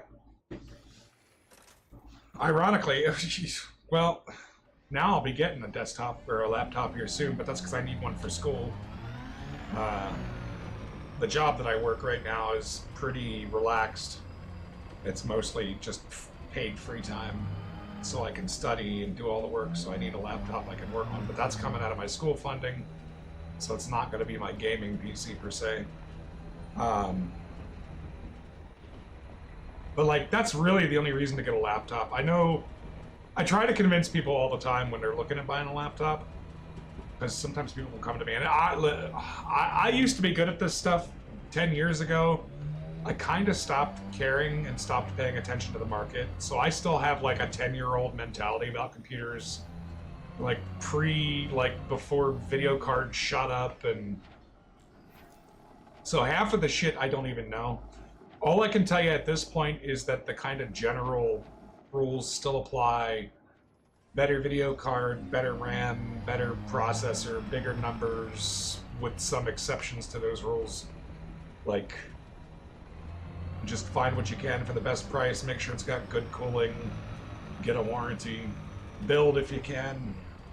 But I've heard that the kind of do-it-yourself kits are not too bad nowadays. But I really don't know a lot about the newer hardware. Like, I'm still not on an RTX.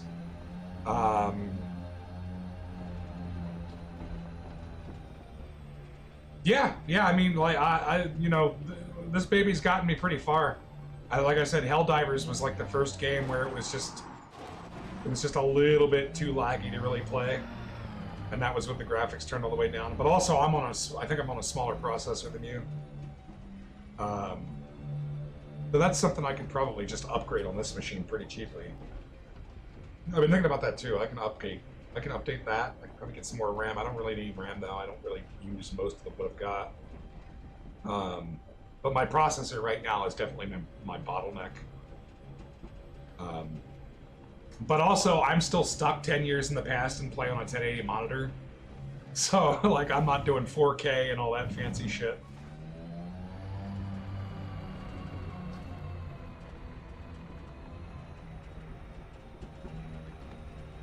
I swear there was bacteria here somewhere.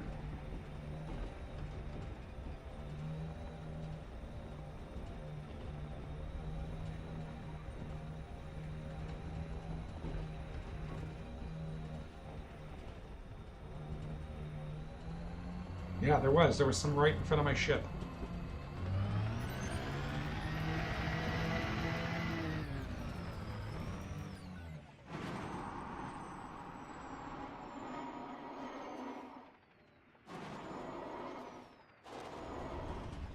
That's a mushroom! Okay. Never mind.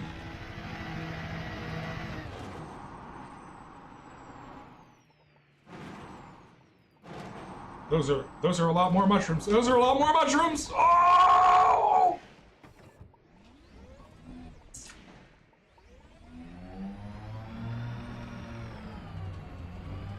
We're gonna call that mycelia breaking.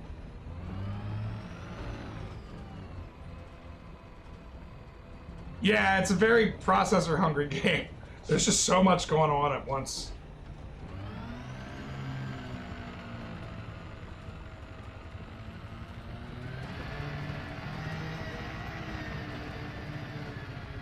I mean, I get a little bit of stutter from this when I'm playing.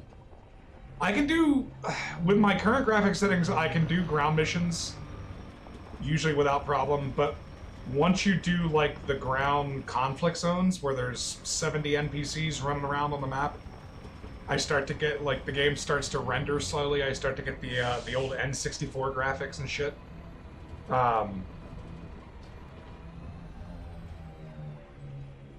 Yeah, it doesn't really work for me. Like, because I still see shit like that, which just is terrain that's like warping the night vision. I'm usually pretty good at finding it, but I'm also like half-ass paying attention here.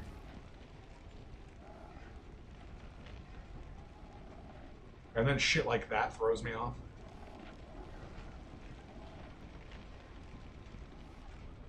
I'm surprised I finished the Fonticula. I did that last one completely on autopilot while I was talking to you guys. I like scanned it and he like did the thing where he burned it in the container and I was like, wait, what?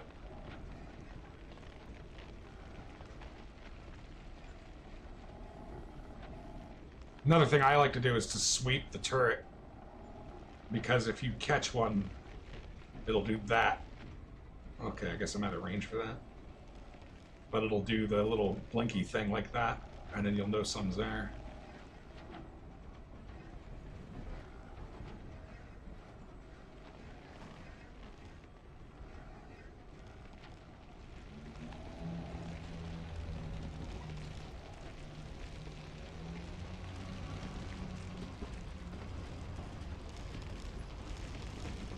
I don't remember what it looked like on the way in. Was it white bacteria?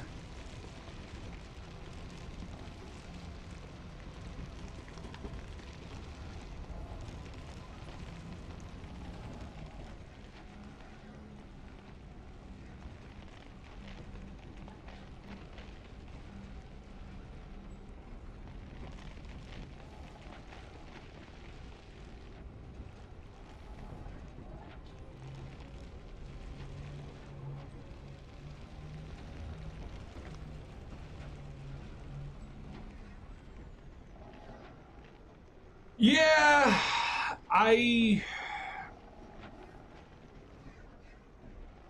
hate doing that.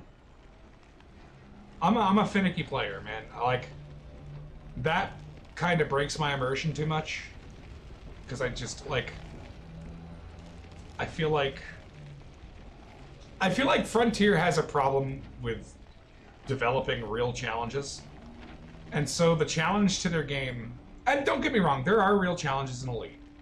But, like when you listen to, like, the old developer conversations that they had when they were first making the game, like, some of the ideas they had for what were supposed to be challenges in the game were stupid. And an example of that is, like, just not giving us a percentage on the throttle bar so we know what percent our throttle's set at. And, like, one of the devs was questioned about that specifically, and he's like, you know, like, look, like, that's part of the challenge, is figuring out whether you're at 50% throttle and have the most maneuverability. That's not a challenge. That's not challenging gameplay mechanics, okay?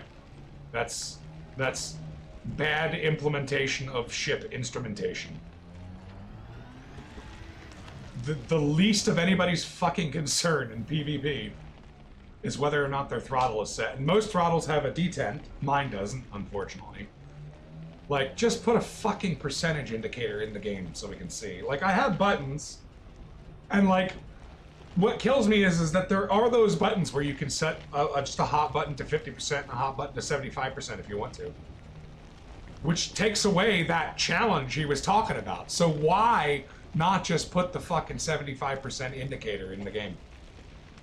I don't know. But shit like that. And it's the same thing with, like, exobiology is... It is the year 33 whatever, right? Why can't I just take the fucking bioscanner and duct tape it and run some fucking cables on the turret of my SRV and have a scan of bio in the area? Why do I have to get out of my ship and pulse scan it? It's manufactured challenge, right? Like, well, if they're gonna do that to me, goddammit, I'm gonna drive around without using the external camera like an asshole.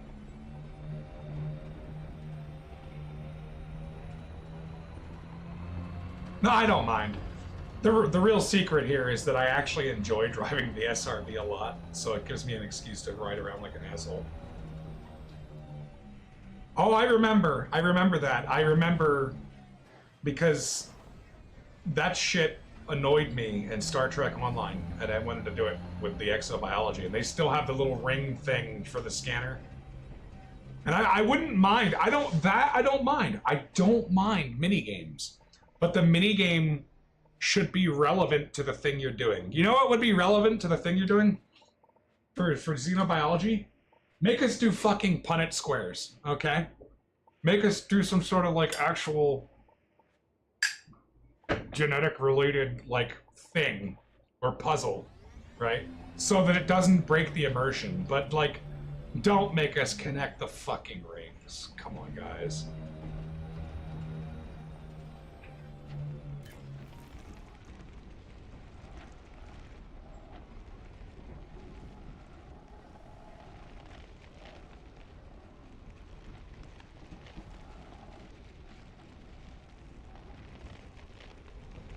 I need to figure out where that crater was. I should probably go back to my ship.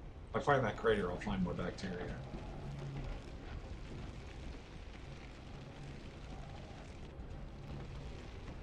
Look at the ejecta paths. You can find a ton of bacteria in the ejecta paths.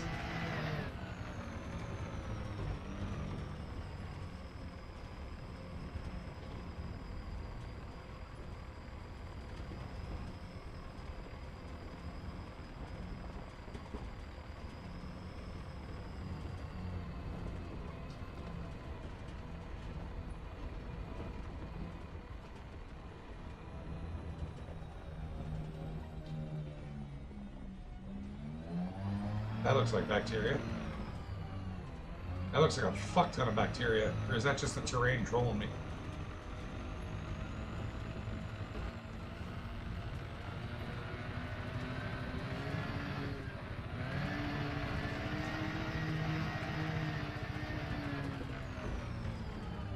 That's terrain trolling me. No, that is bacteria for sure.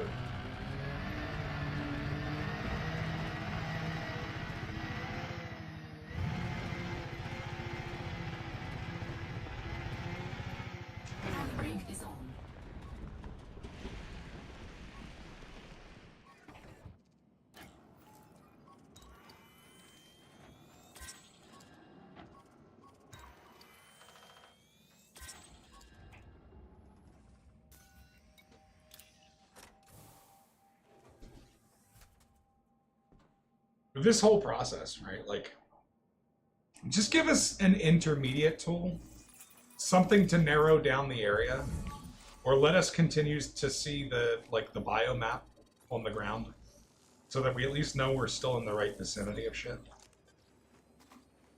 Turn it into a scavenger hunt or something. But like, some of this stuff is just tedious for tedium's sake. They're getting better. I can't complain too much. Frontier, they're doing right by me in some ways. Not in every way, but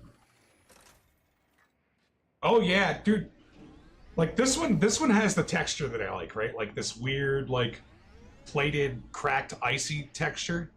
But there's some of them that have like this really nice dark blue like tint to them, and like when you catch the light on them at night just right, like it almost looks translucent. It's fucking gorgeous. How far do we gotta go? We gotta get 500 meters from that one.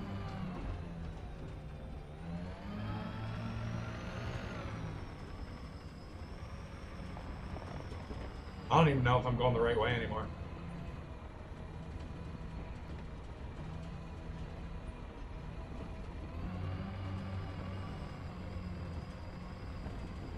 And I love the sound of the gravel under the wheels. I love the way the suspension moves. In VR, just looking down and watching the wheel as you drive is so hypnotizing.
I get out there every once in a while when I'm like trying to fill out my modules and stuff like that.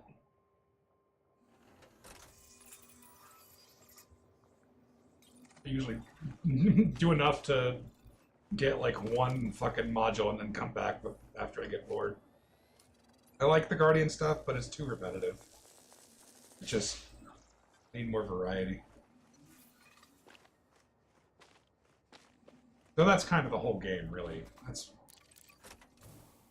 I get bored with one thing, I move on to another. I got bored with combat, I moved on to exploration again. I get bored with exploration, I'll go back and start working on my ground engineering.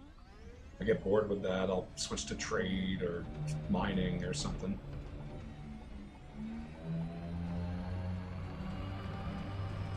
Take another expedition out the Guardian land.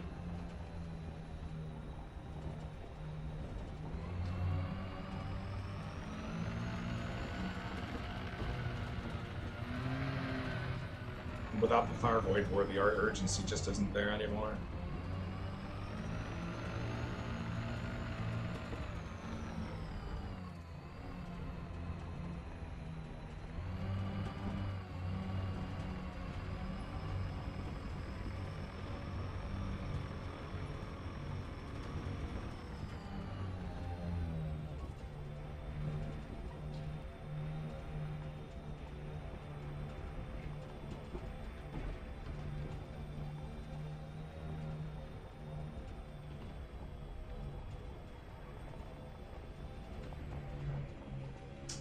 I am Galactic South, out by the Monkey's Head Nebula.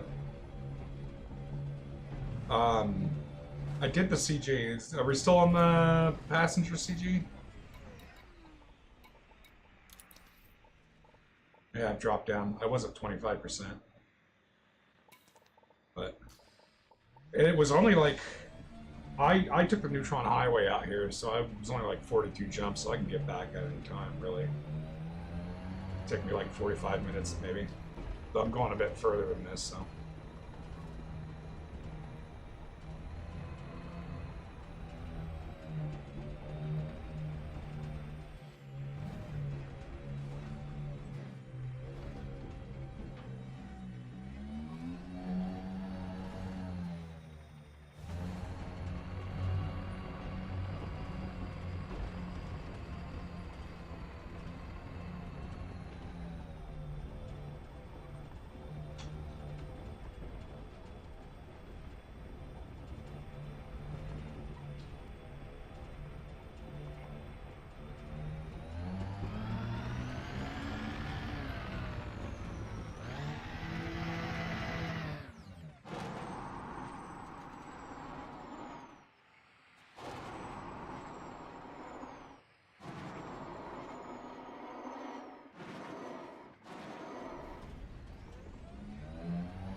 Mine...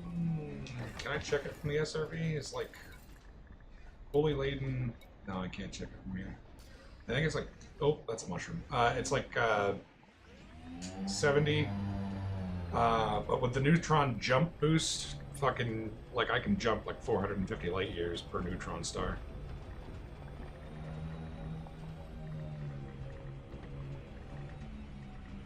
In terms of raw jumping, if you're not riding the highway, the Mandalay is the fastest ship in the game. At least Super Cruise-wise. But in terms of, if you're going to use the Neutron Highway, this is the ship to go with. At least if speed matters, right?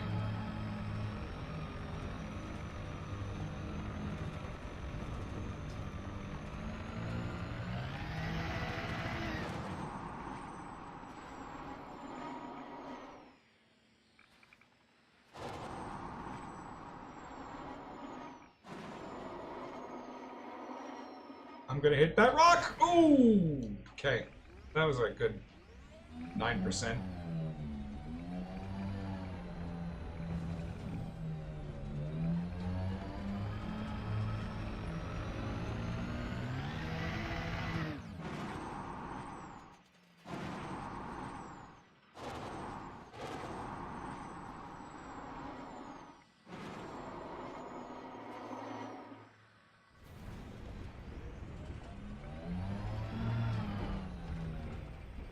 Game, I just need one more.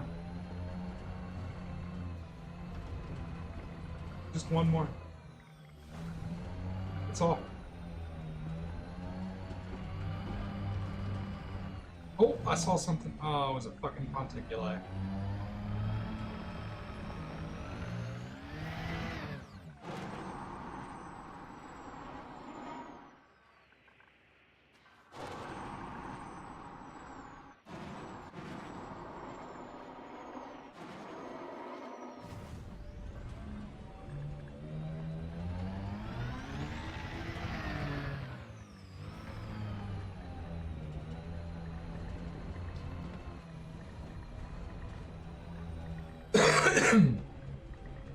I was definitely debating on taking my Mandalay out here.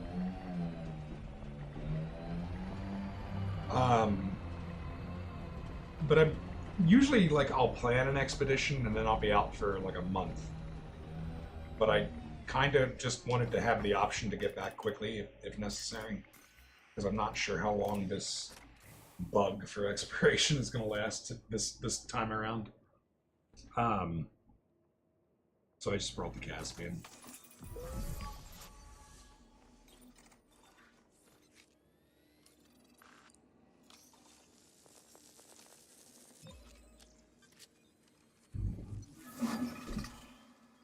That and Exo is the only thing I've yet to elite. Like I said, I was bored, so I was, I'll work on my fucking Exo rank. I'm not in a hurry, clearly, if I'm hunting down every bacteria, but that's just how I like to play.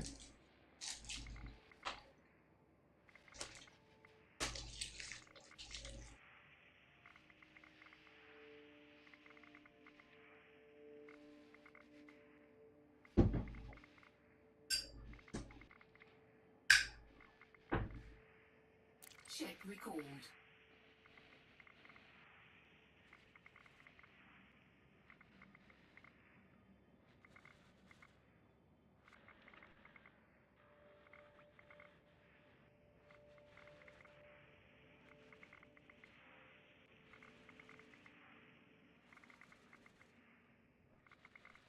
Yeah, fully laden with all of my lipids, I get 70.11 on this one.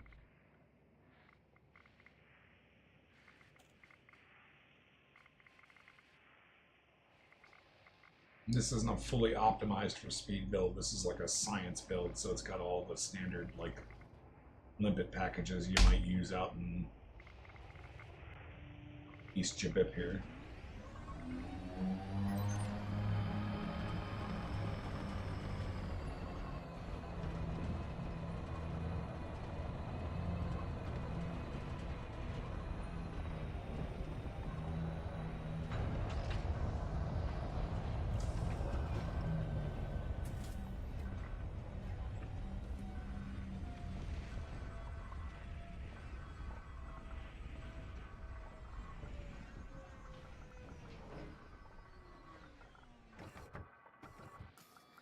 I need to sub fuel for this thing before I forget.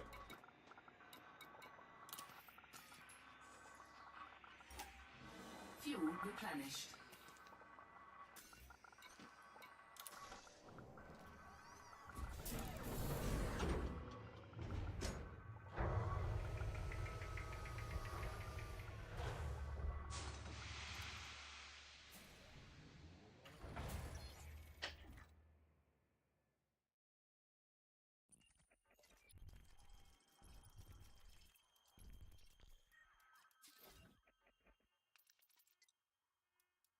One bio, two bio.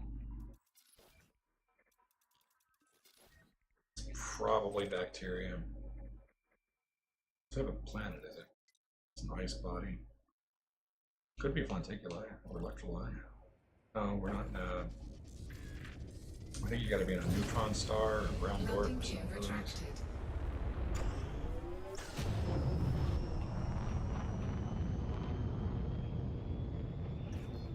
Frameshift drive charging. 4, 3, 2, 1. Engage. Yeah, I've been saying for a little bit, I think it's coming. I hope it's coming. But I think it's coming. And even a few years ago, I noticed that they were starting to put a little bit more work into the undersides of some of the ships. So like some of the ships that just kind of had like Microsoft painted doors like under the landing gear and stuff like that, we're starting to get like actual detailed, like functional looking doors.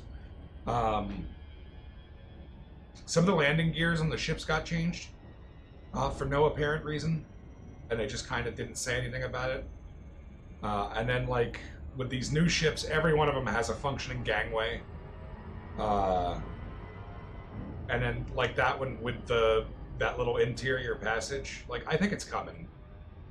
I think they've slowly been working towards it. And like even this ship, if you look at this ship, if you look at like an old image on the Anaconda, the doors on the back of it just look like copy pasted like paint textures. But this one has a proper functioning door, and we know that that's a functioning door model because you see those in stations, you see those on the fleet carriers. So I think they're getting ready for it. I think they're keeping prepared, you know.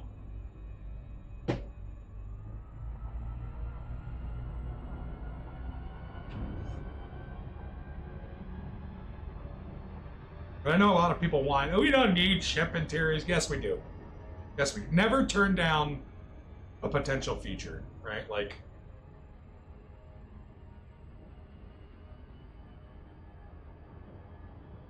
my hydrogen oil. Well, the fuel is hydrogen. So I guess every time I scoop a star, so about every, I don't know, what's the jump range on this? What's the fuel tank? How many tanks do we get out of it? We get, this used to show this. Oh, I'm looking at the wrong thing. I get 6.8, max fuel per jump is 6.8 tons, and it's 128 tons. So a bunch of jumps. Hey Google, what's 128 divided by 6.8? 128.6.8, approx 18. So about 18 jumps is before I have to do fuel scoop and replenish my hydrogen oil.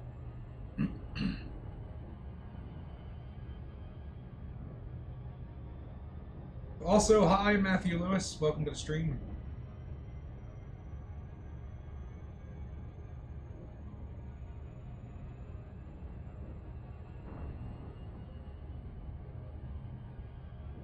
Though there is sort of you have something called ship integrity that you can't really see from the ship until you get to a station and dock.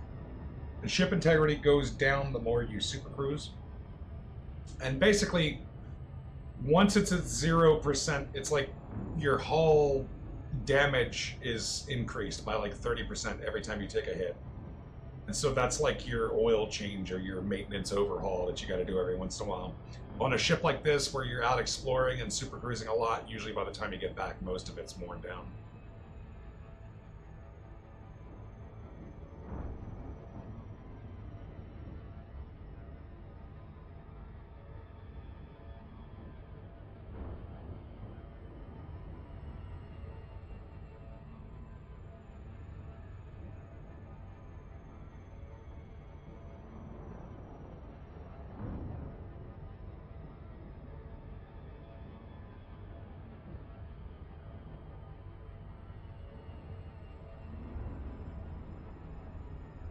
Yeah, you know, they have a tendency to kind of release things in a not so great state.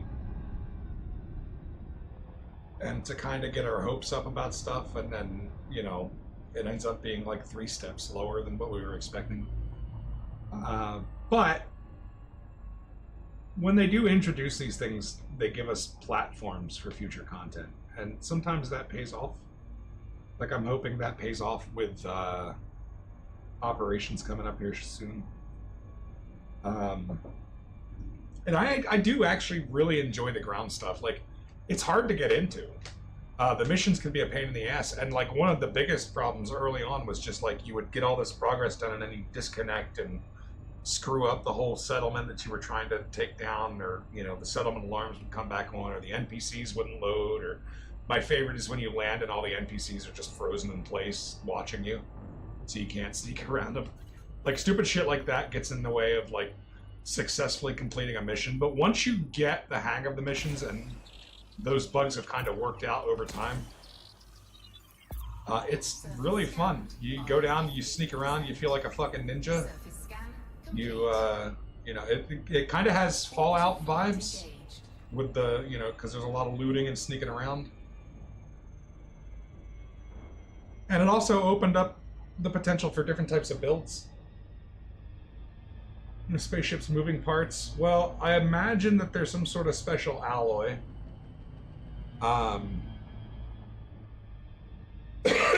So whatever lubricant would be best on metal to metal, and I don't know because I'm not a mechanical guy, but you know, I like to go back there and just hit the engine with some WD-40 every once in a while. What is this? Bacteria, of course. That would explain the burning smell, though. Need a big crater. A big old crater with some nice fucking ejecta streaks. I don't see one. I see a bunch of craters, but none with ejectas.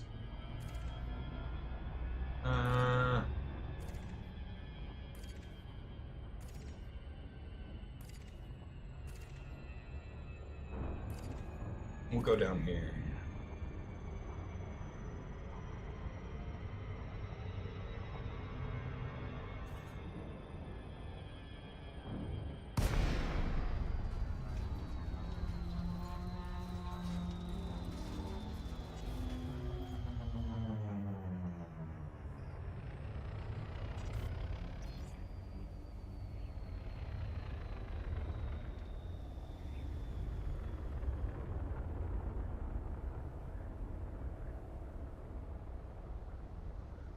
Now for the inertial dampeners, though, I like to use KY jelly.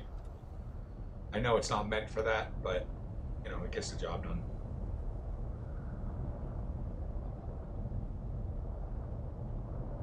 Really dampens my inertia, if you know what I mean.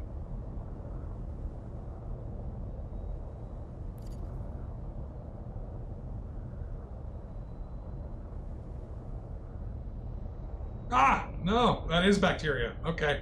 It's going to be one of those ones that's a pain in the ass because the bacteria like blends into the fucking surface.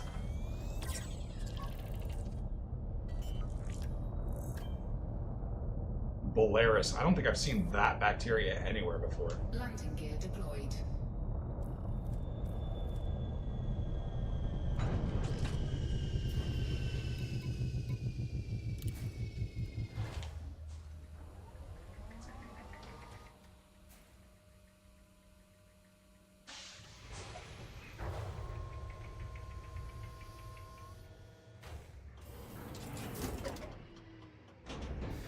Gravity warning.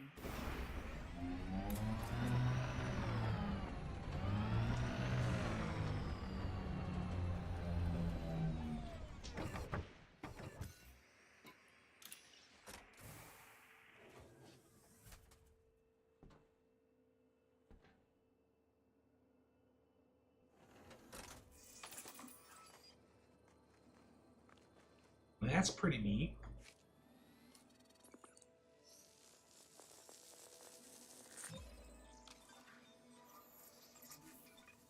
What am I hearing?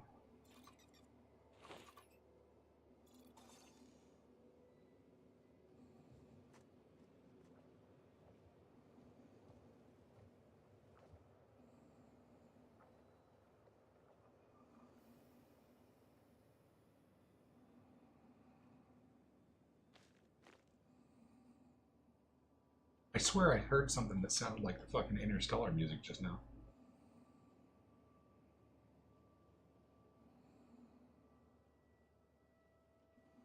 Well, it's a good thing I'm only a fake astronaut. Because I would probably crash the fucking capsule. And I would not know how to use the P machine. They would not like me on the space station. There would just be piss and rage everywhere. I need to get a screenshot of this. It's my first time seeing it. What's my button? That button. Yay.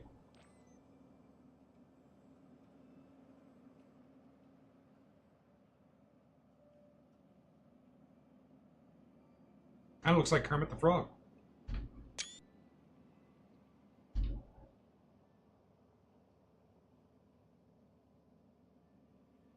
I mean, I've seen up close, I've seen that, like, small pattern. Like this here.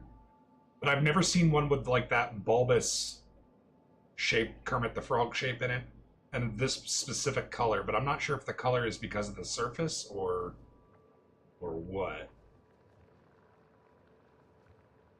An up close picture. Pixelated hell.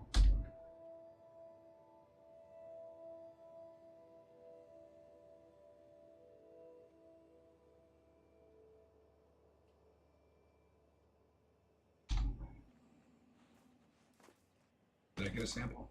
Yeah, I got a sample.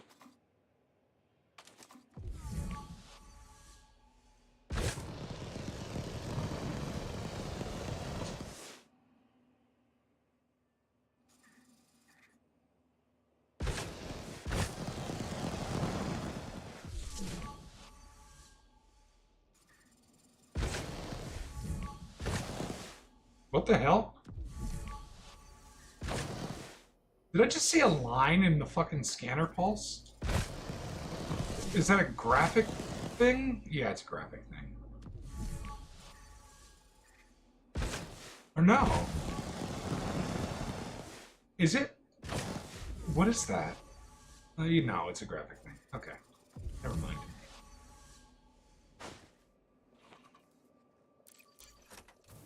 I was like, did Frontier throw us a bone with this?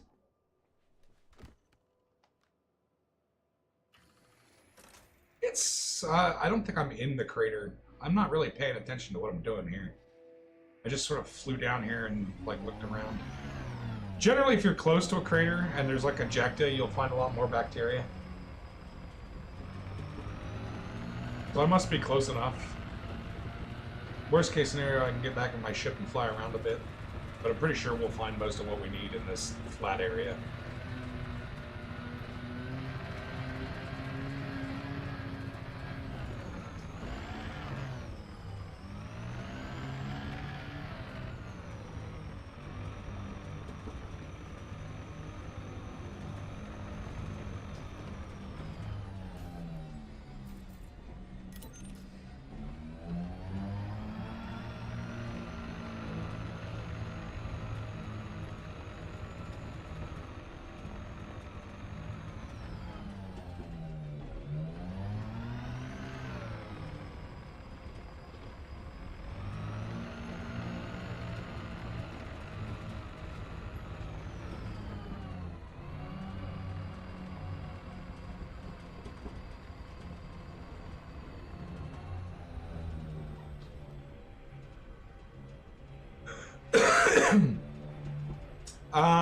The biomes are probably a little bit different, but it's only got one biosignature, so it's just going to be all bacteria. But some planets will have more than just the one. As far as an ecology, there's kind of a system. Like, bacteria will tend to be near craters. Fungoida will tend to be higher up on mountains. You'll find bacteria forms around a lot of other organics sometimes, as though it's like showing up to decay dead material. So there's some smart play with how they kind of set things out in terms of biology, but it's not perfect. And it's very limited. It's not quite No Man's Sky when it comes to the life forms.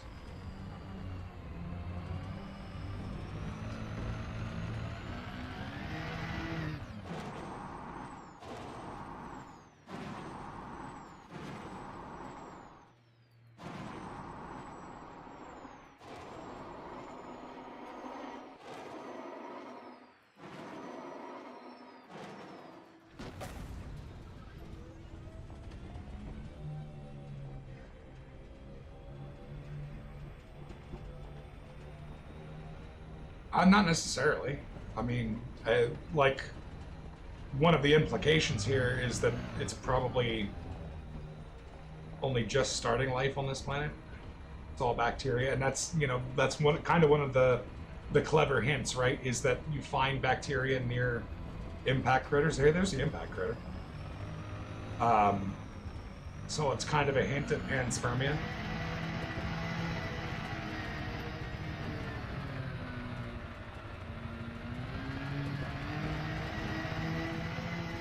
There are Earth-like planets in the game with like diverse ecologies, but you can't go to them, unfortunately.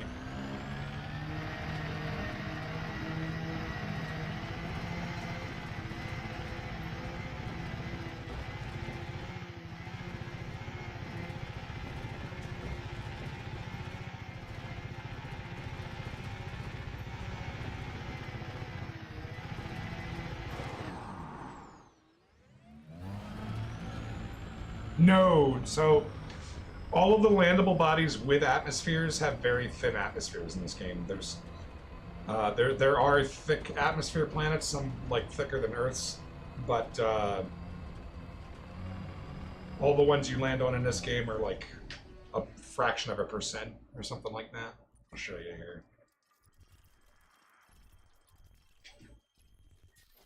So this one is 0.03 gravity.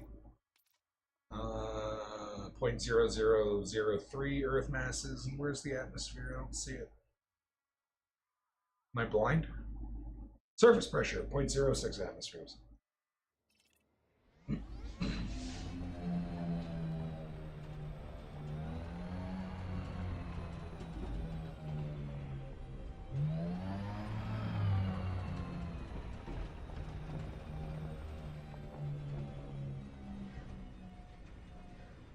There's your impact crater.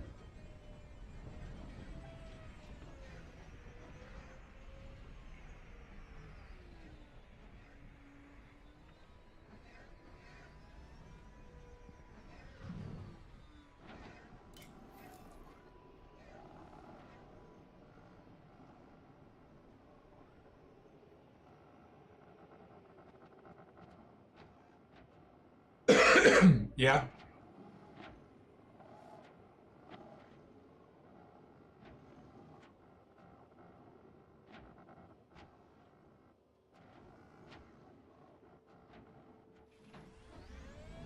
I mean, I will tell you this, if you're an astronomy nerd, you'll probably love this game. It has its faults.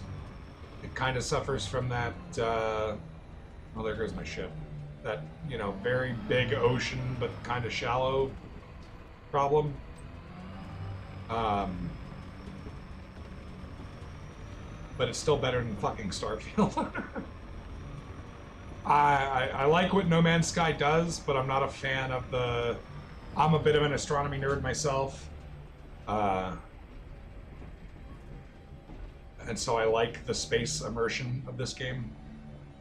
I like that it has a scale recreation of the Milky Way. There's some right there. I can't see it, but it's blipping my blipper. Is that bacteria on a rock outcropping? Or no? It's usually only ever on a smooth surface. Where the hell is it? Is that it there? Did I pass it? I fucking did. It's on the rock outcropping.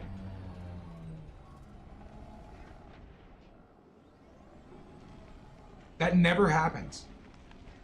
I mean, I've seen it happen, but that's so rare. Oh, I'm just blind. That's all.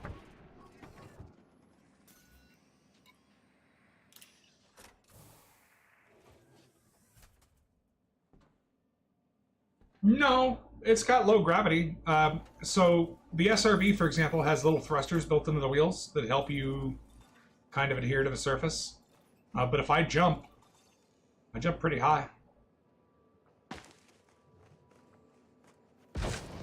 And then our suits have thruster packs. You can jump around that way. I imagine the acceleration's probably not quite for the gravity. But I think they don't want you to get stuck in, you know, the air for 10 minutes when you're just trying to play a video game.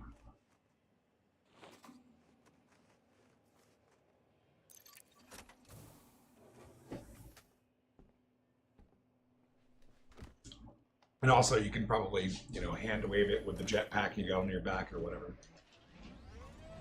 But I mean, if you're looking for space immersion, Um, this is the Milky Way galaxy.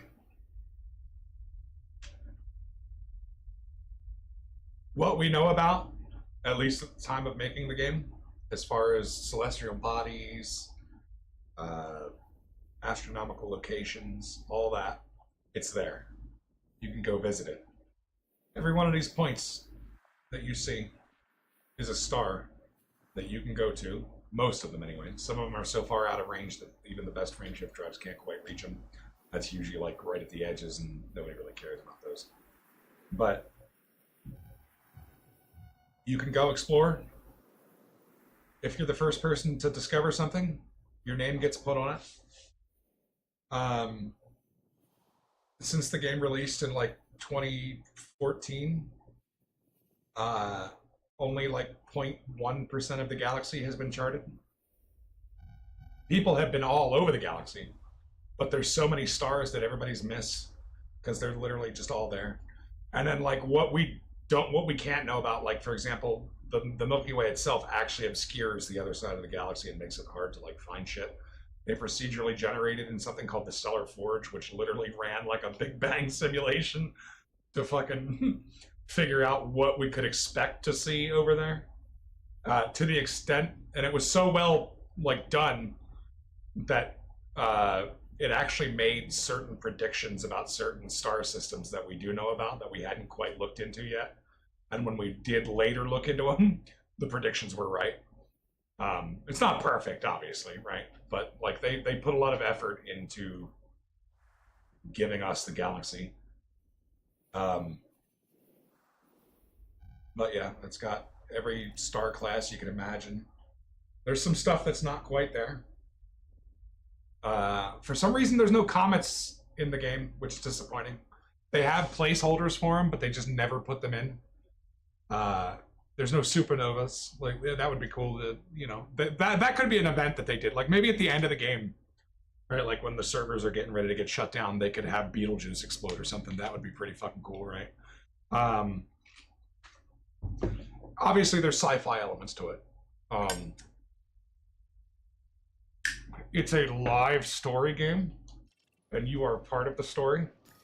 And so there is an actual calendar that corresponds to the real world calendar in game. Right now it's the year, it's today's date, but it's in a year that's like 1200 years in the future.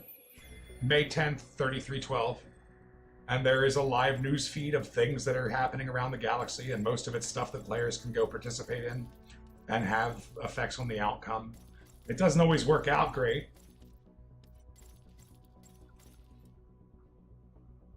Yeah, but even ones that like are close to the stars just don't show up. They have like placeholder names for them for some reason.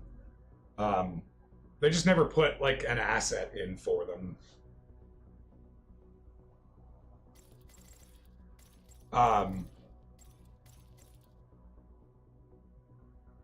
Yeah, I mean, that's true, but still, you know, it's a game about space. Give us something, right? There's plenty of stars they can be like, oh, that one's gonna blow. Betelgeuse, right? Like, Betelgeuse is getting pretty close, maybe. They can't figure out whether it is or not. They keep going back and forth on it, but, like, you know, just make something blow up. But we do have some cool things. Like in 2021 through like 2023, there was a war. I think that was the years. Might have been later than that. But we had a big war against an alien species called the Thargoids, who just showed up and kicked our ass.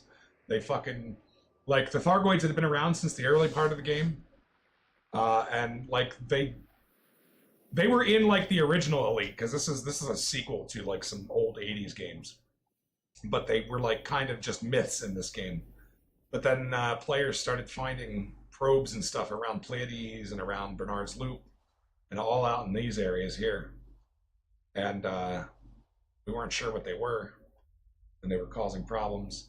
And then eventually somebody was flying home from Pleiades, and there's something called interdiction, right? Like, so if you're in supercruise or warp travel in this game, you use supercruise to fly around inside of star systems. You use hyperdrive to jump from one star to another, right? So it kind of has both the Star Trek and the Star Wars mix, right? You got your warp drive, and then you've got your Star Wars hyperspace. typically, if you want to pull over another ship because you're a pirate or a bounty hunter or whatever, you can do something called interdiction. And it's basically you extend like your warp field around them and have like a tug of war battle to pull them out of hyperspace or out of warp.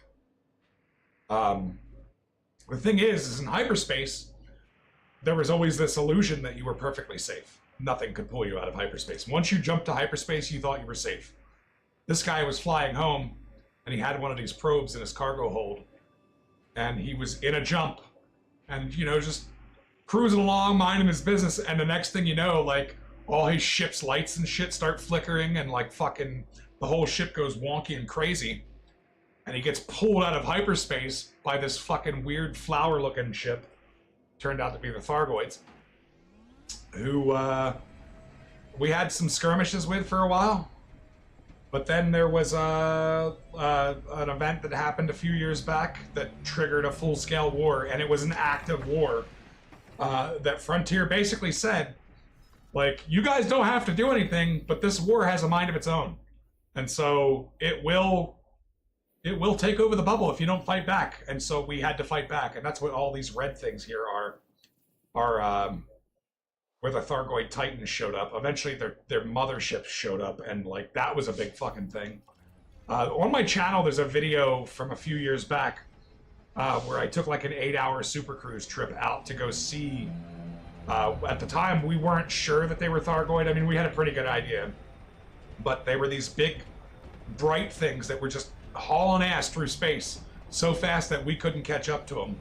And so I intercepted one and got up close and then tried to follow it. We helped determine like their speed and shit like that with the science community of the game. And that's the other thing about this game too. There's a whole community of players that just specialize in different things. There's a group of players called Canon, and their big thing is lore and science. And they like figure out all sorts of crazy shit about the game. There's a group of players called the Fuel Rats. If you run out of fuel in the middle of nowhere, the Fuel Rats, just for free, will come out and save you.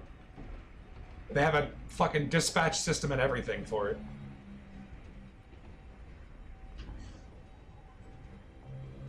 Yeah, I know they're very rare, but still, it's a video game, right? Like, typically when we see supernovas, we're seeing them happen in other galaxies, right? I get that. But it's a video game. And goddammit, Beetlejuice needs to explode. What a perfect event, right? Like,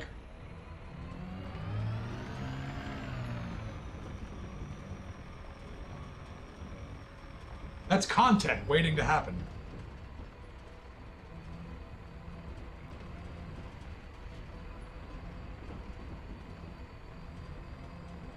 And even if it's not a supernova, I'm pretty sure some of the minor novas are a little bit more common, right? You know, like, what is it, like a type 1 or something? The ones that flare up from a neutron star, sucking off of a star. Oh, I just saw one.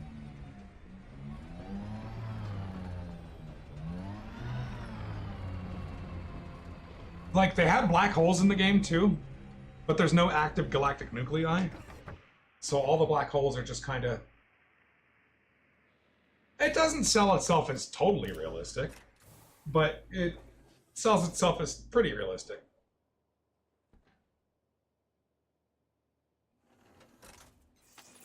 I mean, there's fucking, you know, bug aliens, okay? It's not trying to be, you know, Microsoft Space Simulator. It favors realism for certain things, for most things. That doesn't mean you can't have fun with it, right?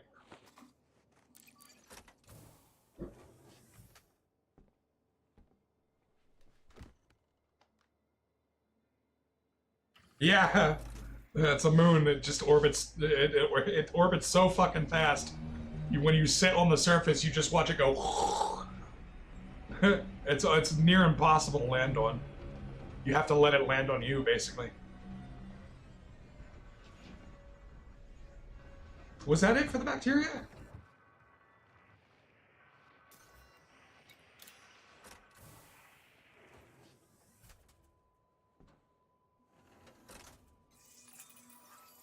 We might, you know. If not in this galaxy, probably somewhere.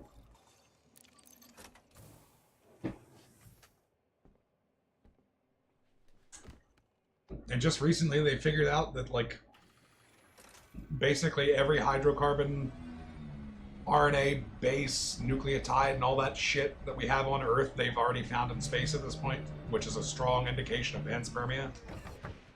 Ship recalled. So there's a good chance, even if we find alien life, it'll be pretty alien, but not so alien that it's unrecognizable.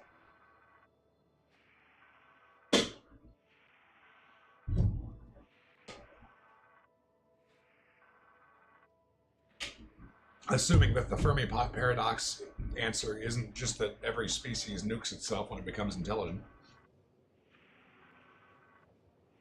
Looking at you, Earthlings.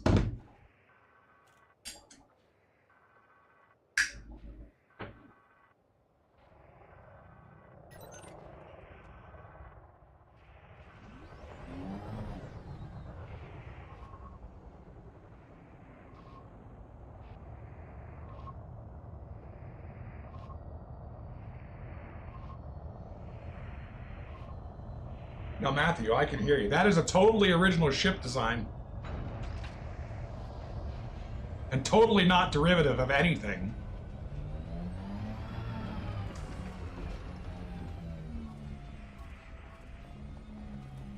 Somebody at Frontier is obviously a Star Trek fan. And obviously knows that a bunch of us are Star Trek fans too. So they made this ship recently. Shamelessly, I might add.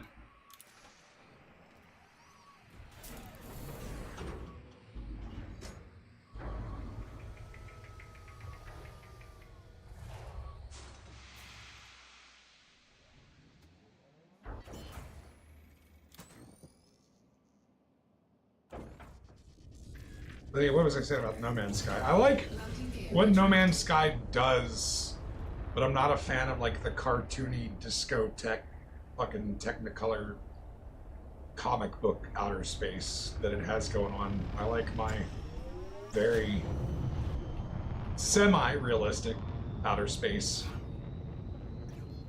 Frameshift drive charging. And there are parts of this game that are fucking gorgeous. 4, 3, Um, 2, 1. Engage. This is the ultimate, like, desktop background seeking game.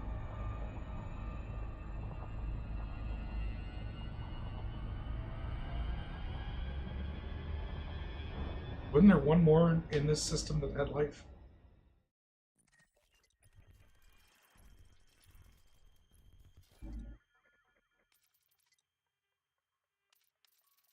No life on that planet, but it is a tiny landable body with rings. Oh, this one's got 2 biology.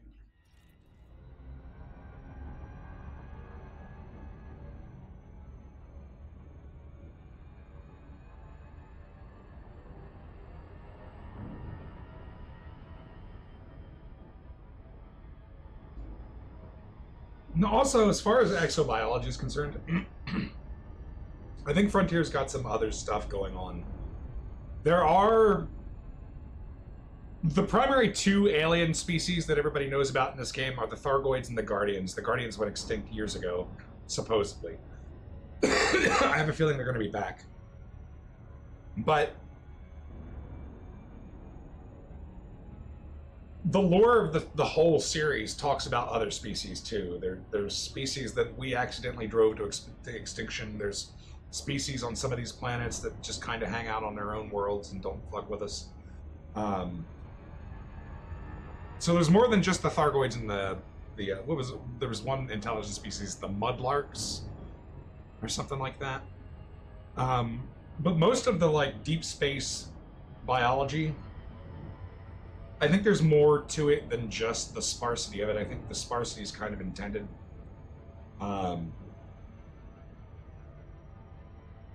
It'd be nice if we could go see some of those Earth-like worlds and some of that more advanced life. But like with the big thing they just had last month with this weird plant that showed up on these planets, and the Guardians possibly seeding the galaxy and things like that. I think there's an eventual story, if it's not just sheer story laziness, which they're guilty of sometimes.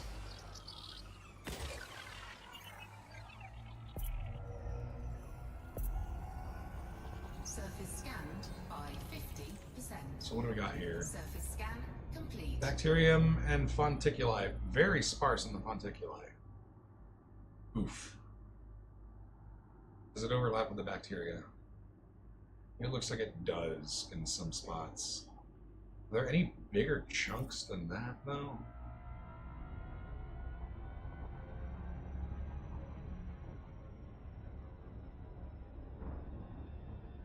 Orbital flight engaged.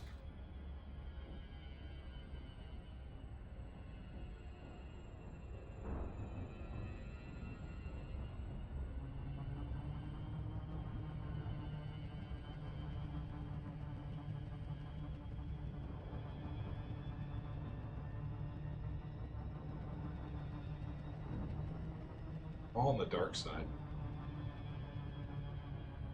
Which would be fine for fonticuli, but it's going to be a pain in the ass for the bacteria.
So we need to stick to heading 63.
Oh, look at that.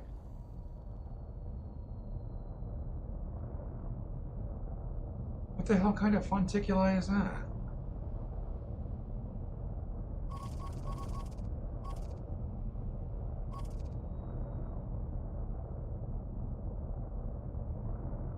I don't think I've seen this kind before.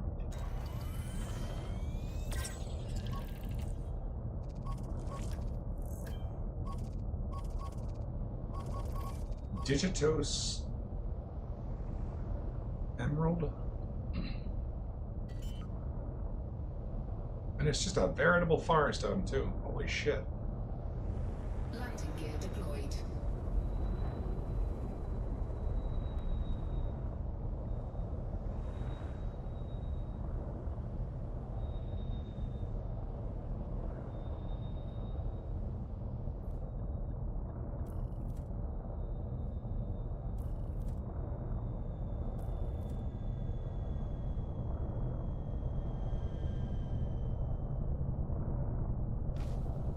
Okay, game. We put smaller profile landing gears on it so you could land anywhere. Alright, Frontier.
think I have seen these before.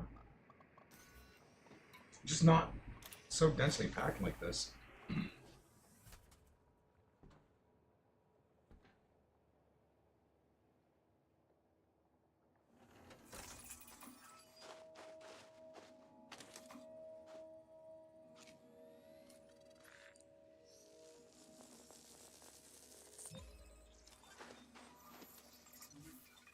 I shall call them spiky pickles. Look at this one. This one's odd.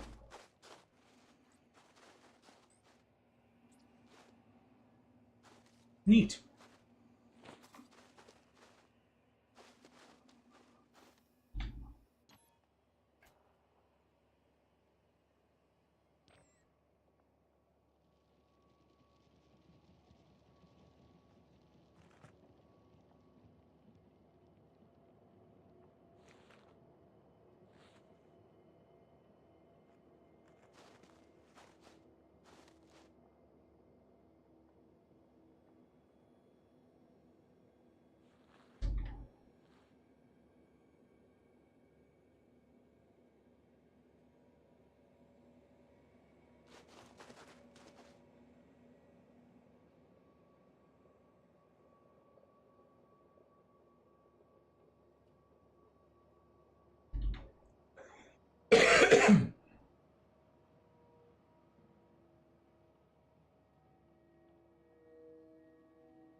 The range on these 500 meters.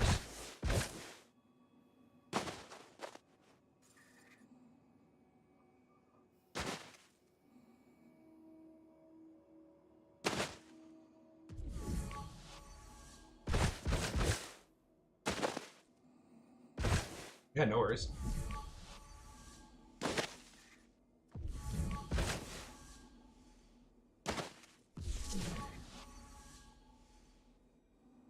Didn't miss a whole lot. We found some space pickles.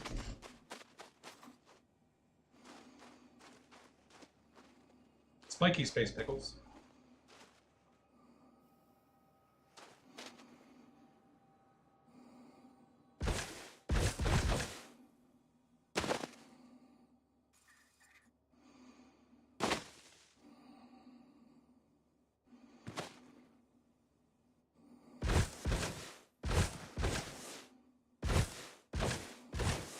Every year? So that's 30 or 40 events we could have every year in this game.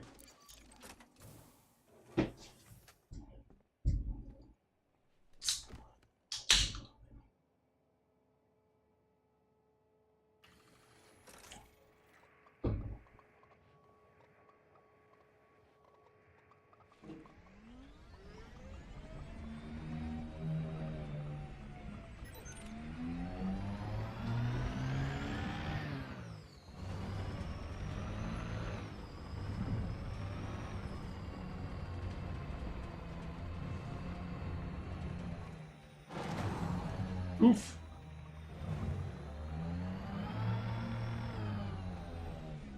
Slippy slide.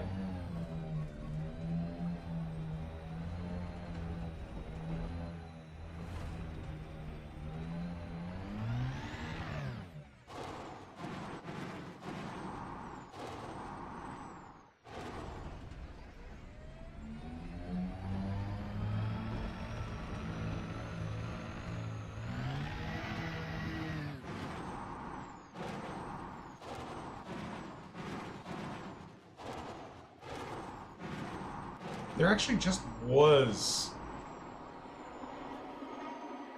a supernova in a nearby galaxy Tim Russ was saying something about it. The guy that played Tuvok in Star Trek.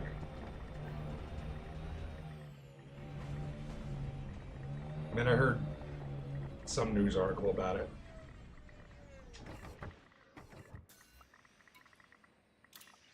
Not here, of course. But.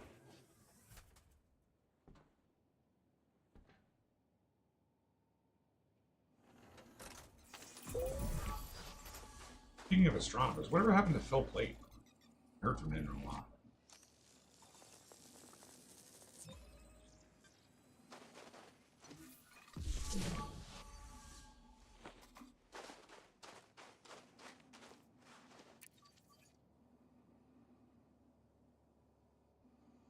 Oh yeah, you can see it with the naked eye. Helps when it's darker outside. But in the wintertime, like if you have a good clear sky, the light pollution's not too bad, you can kind of make it out. If you're in a very dark area, you can make it out pretty good. There's even, like you can see, theoretically, I've never seen it with the naked eye. I've seen it with binoculars, and I used to have a really good telescope years ago. I need to get a new one. It's on the list of things when I finally have money. But you can see the galaxy, or the Andromeda Galaxy. You can see the Andromeda Galaxy is actually like the size of the fucking moon in the sky. Or on comparable scales, it's just so dim you can't really see it unless it's really dim out. In the southern hemisphere, you're supposed to be able to see the large and small Magellanic Clouds pretty easily.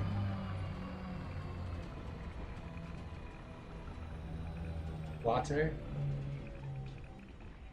Is that the supernova?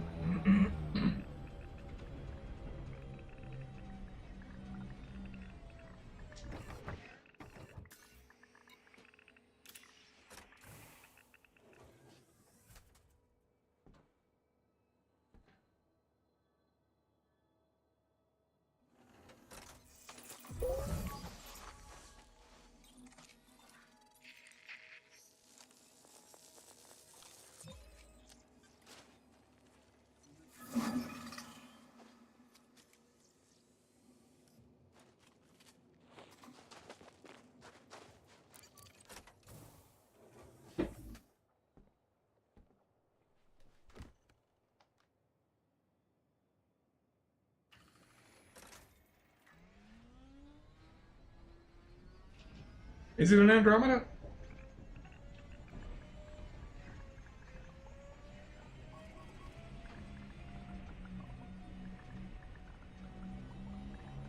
I mean, I'm talking like the last week.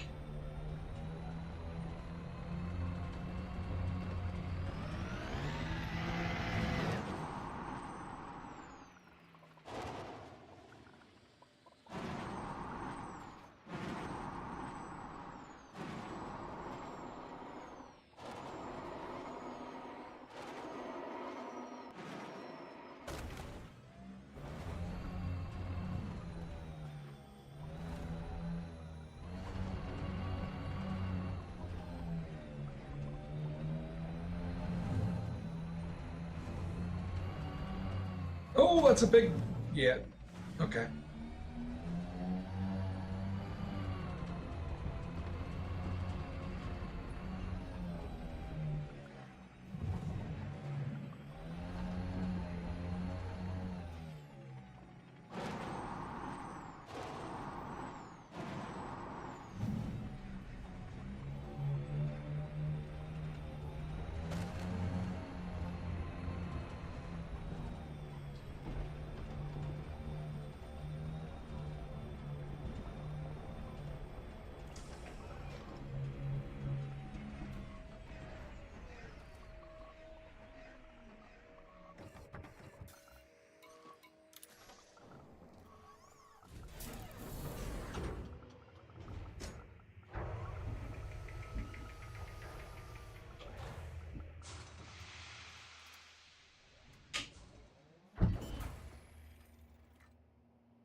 I think we're gonna have to look elsewhere for bacteria. We can get out of this little canyon river thing.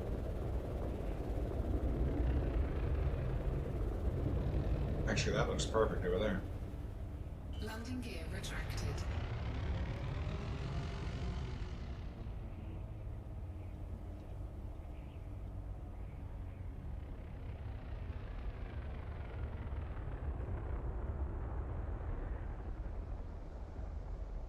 Oh yeah, right there. Damn, I'm good.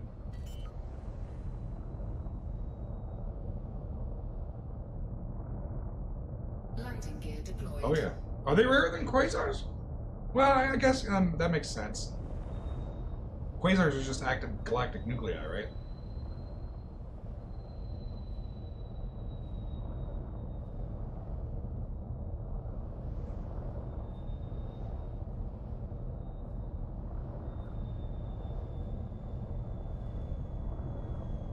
Oh my god, let me land.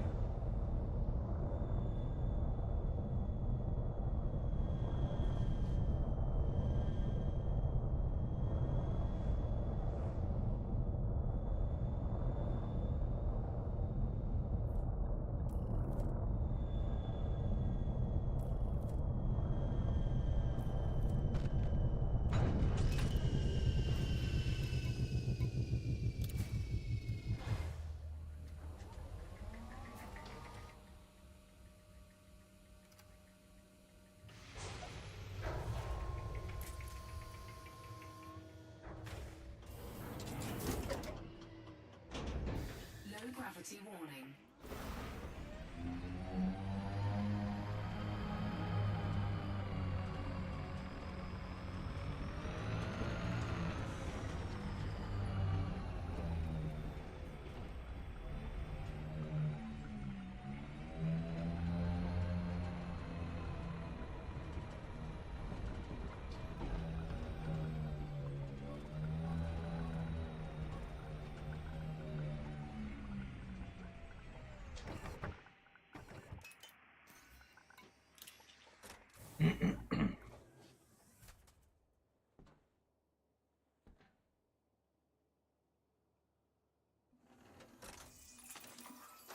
What kind of joke was it?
I mean, look, man. Like,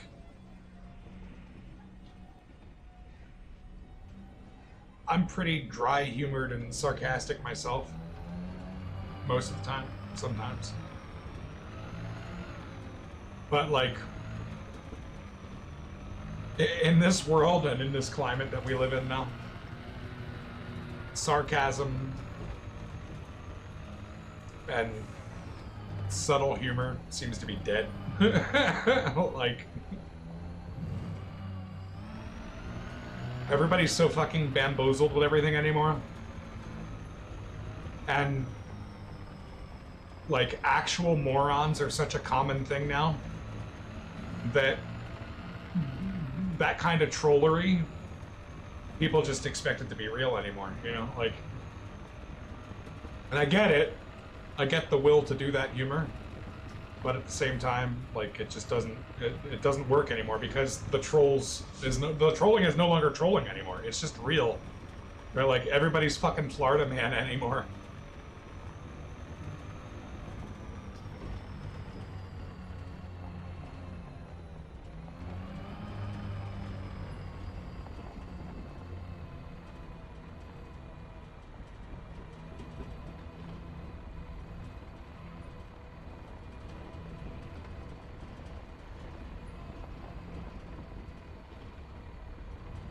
I don't know why the fuck I'm driving away from this crater so much. Oh, okay.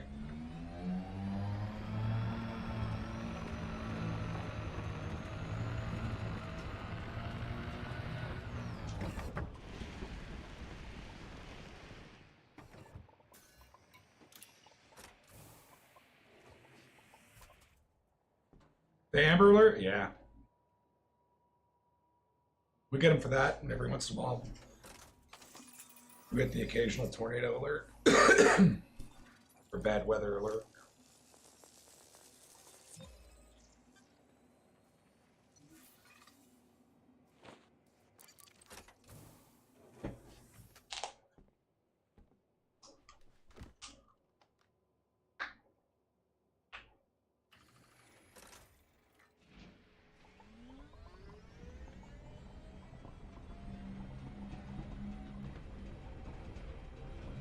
You know, you want to go look. Practice your common instinct, man. You got to go be a gawker. Get your phone out, record it. Be a TikTok star.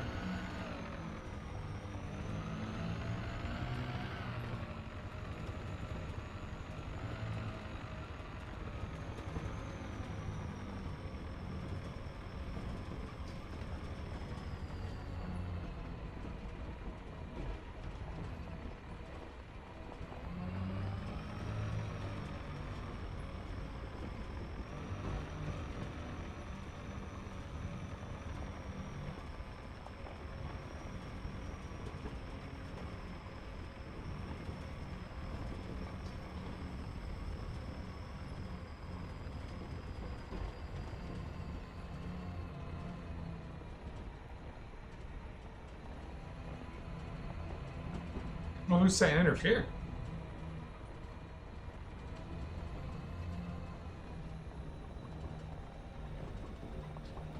You can record from afar. You actually have a right to. It doesn't matter if the cop doesn't play.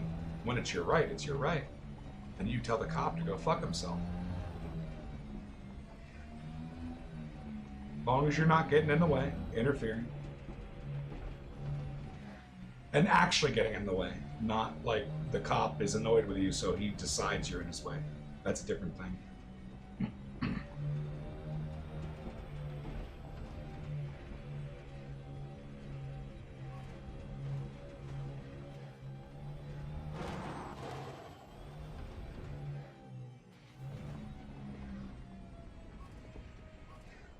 Well, yeah. You know, obviously don't take your kid out there.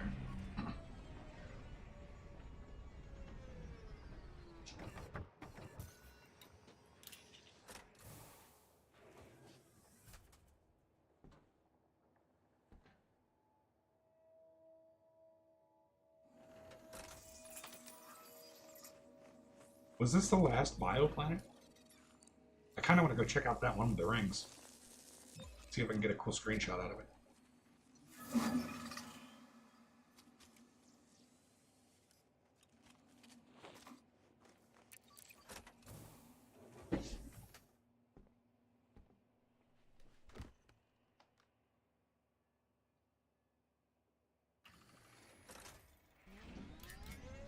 Oh no, almost violated the Prime Directive.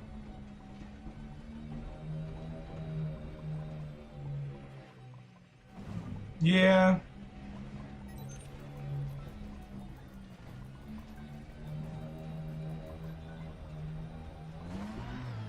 Still, it's a good system to have, you know.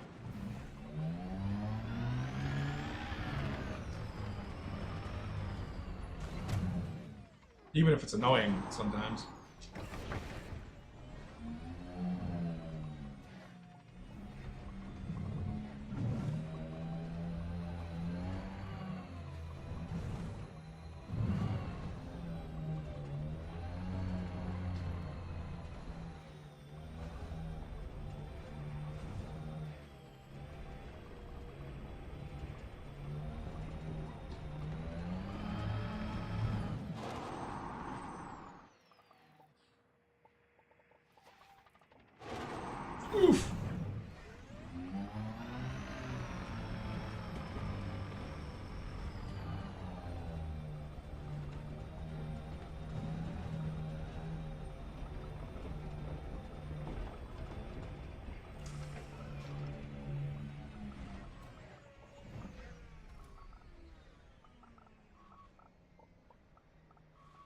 I'm looking in the wrong fucking place.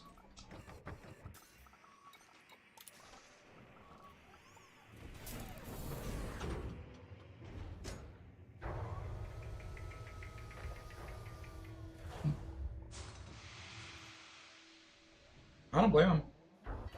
Nowadays. It's a different world.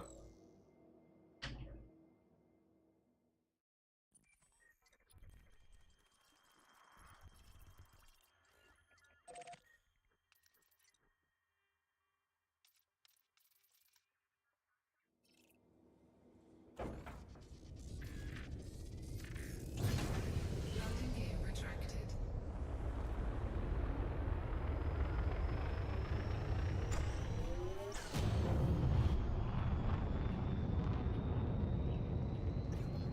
Frameshift drive charging. 4, 3, 2, 1. Engage.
Okay, you know, they call that the monkey's head nebula.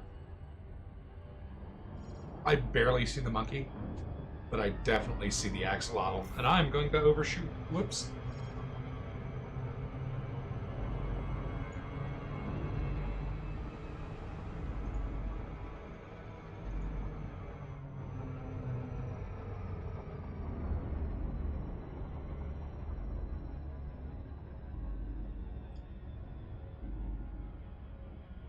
There's the jellyfish back there. Wow, I actually see the jellyfish now. Oh, it's got like a little baby ring. Oh, and some very tricky, transparent rings. This world doesn't have an atmosphere, does it? Yeah, no, I'm self-conscious about it. I would have muted the mic too, but I was like, I was on the verge of dripping there, man. I had to do it.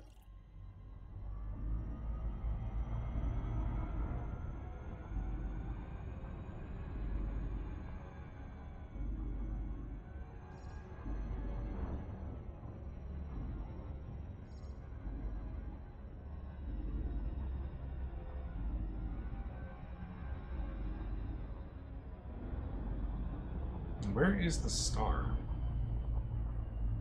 Is that one there?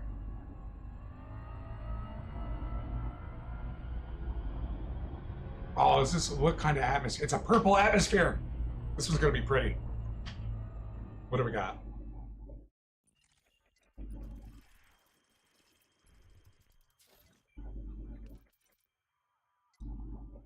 Nitrogen neon. Neon rich.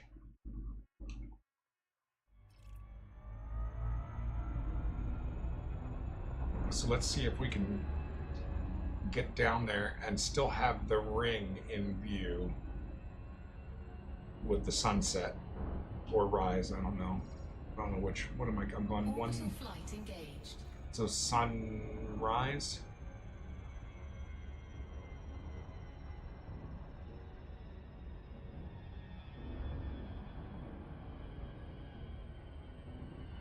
I think that's the star right there.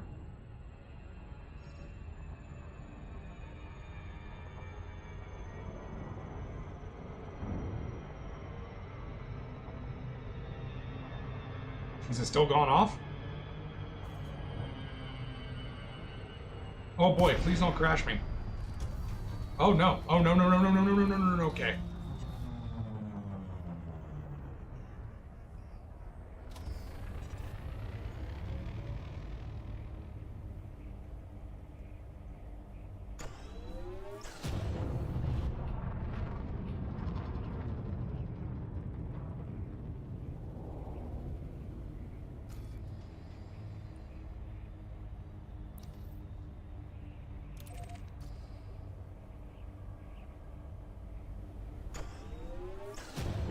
Okay. I don't know how long I'm gonna have to fly.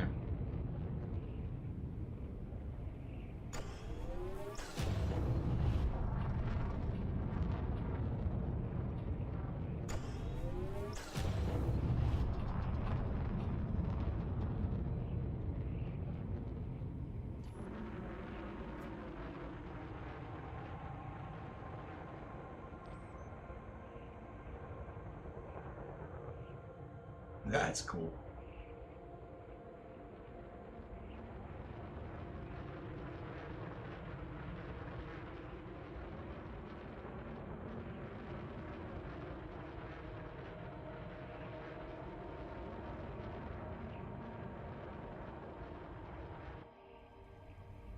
It's coming up, I think.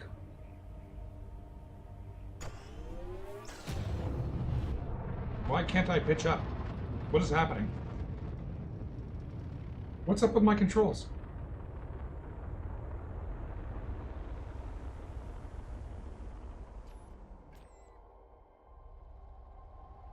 Am I in alternate mode? Yeah, okay. I forgot I did that.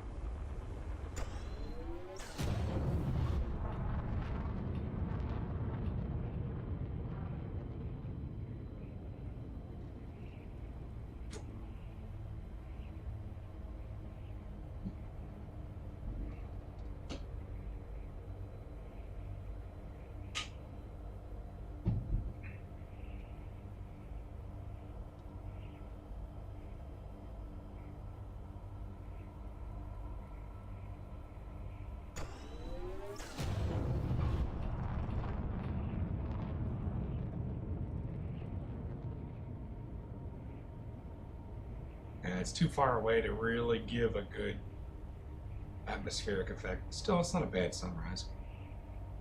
We'll bring it down a bit, put the sun just below the horizon.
Beautiful.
That's not good.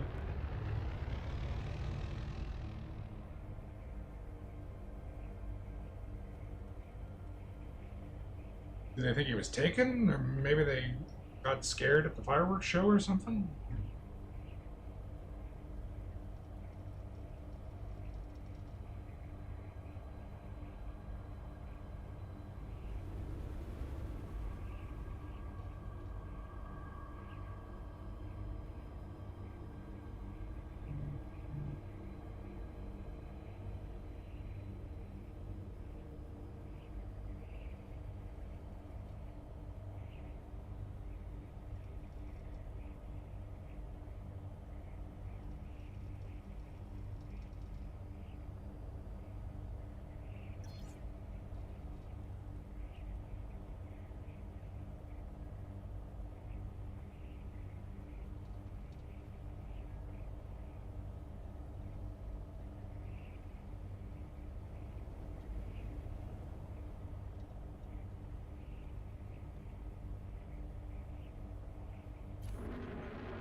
Yeah.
Landing gear deployed.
This is where I put the WD-40.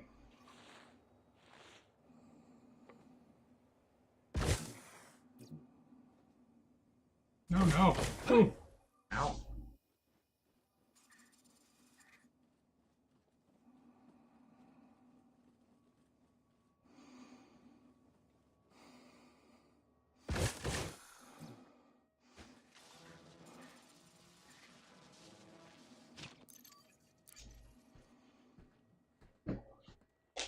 But all right, it's 10:09. I gotta go to bed in like 20. I will probably be back Wednesday or Thursday. We'll see. But if you're new to the channel, thanks for watching. Like and subscribe if you want more. Participating. Nice to meet you, Matthew. Good to see you again, Ron. And everybody else.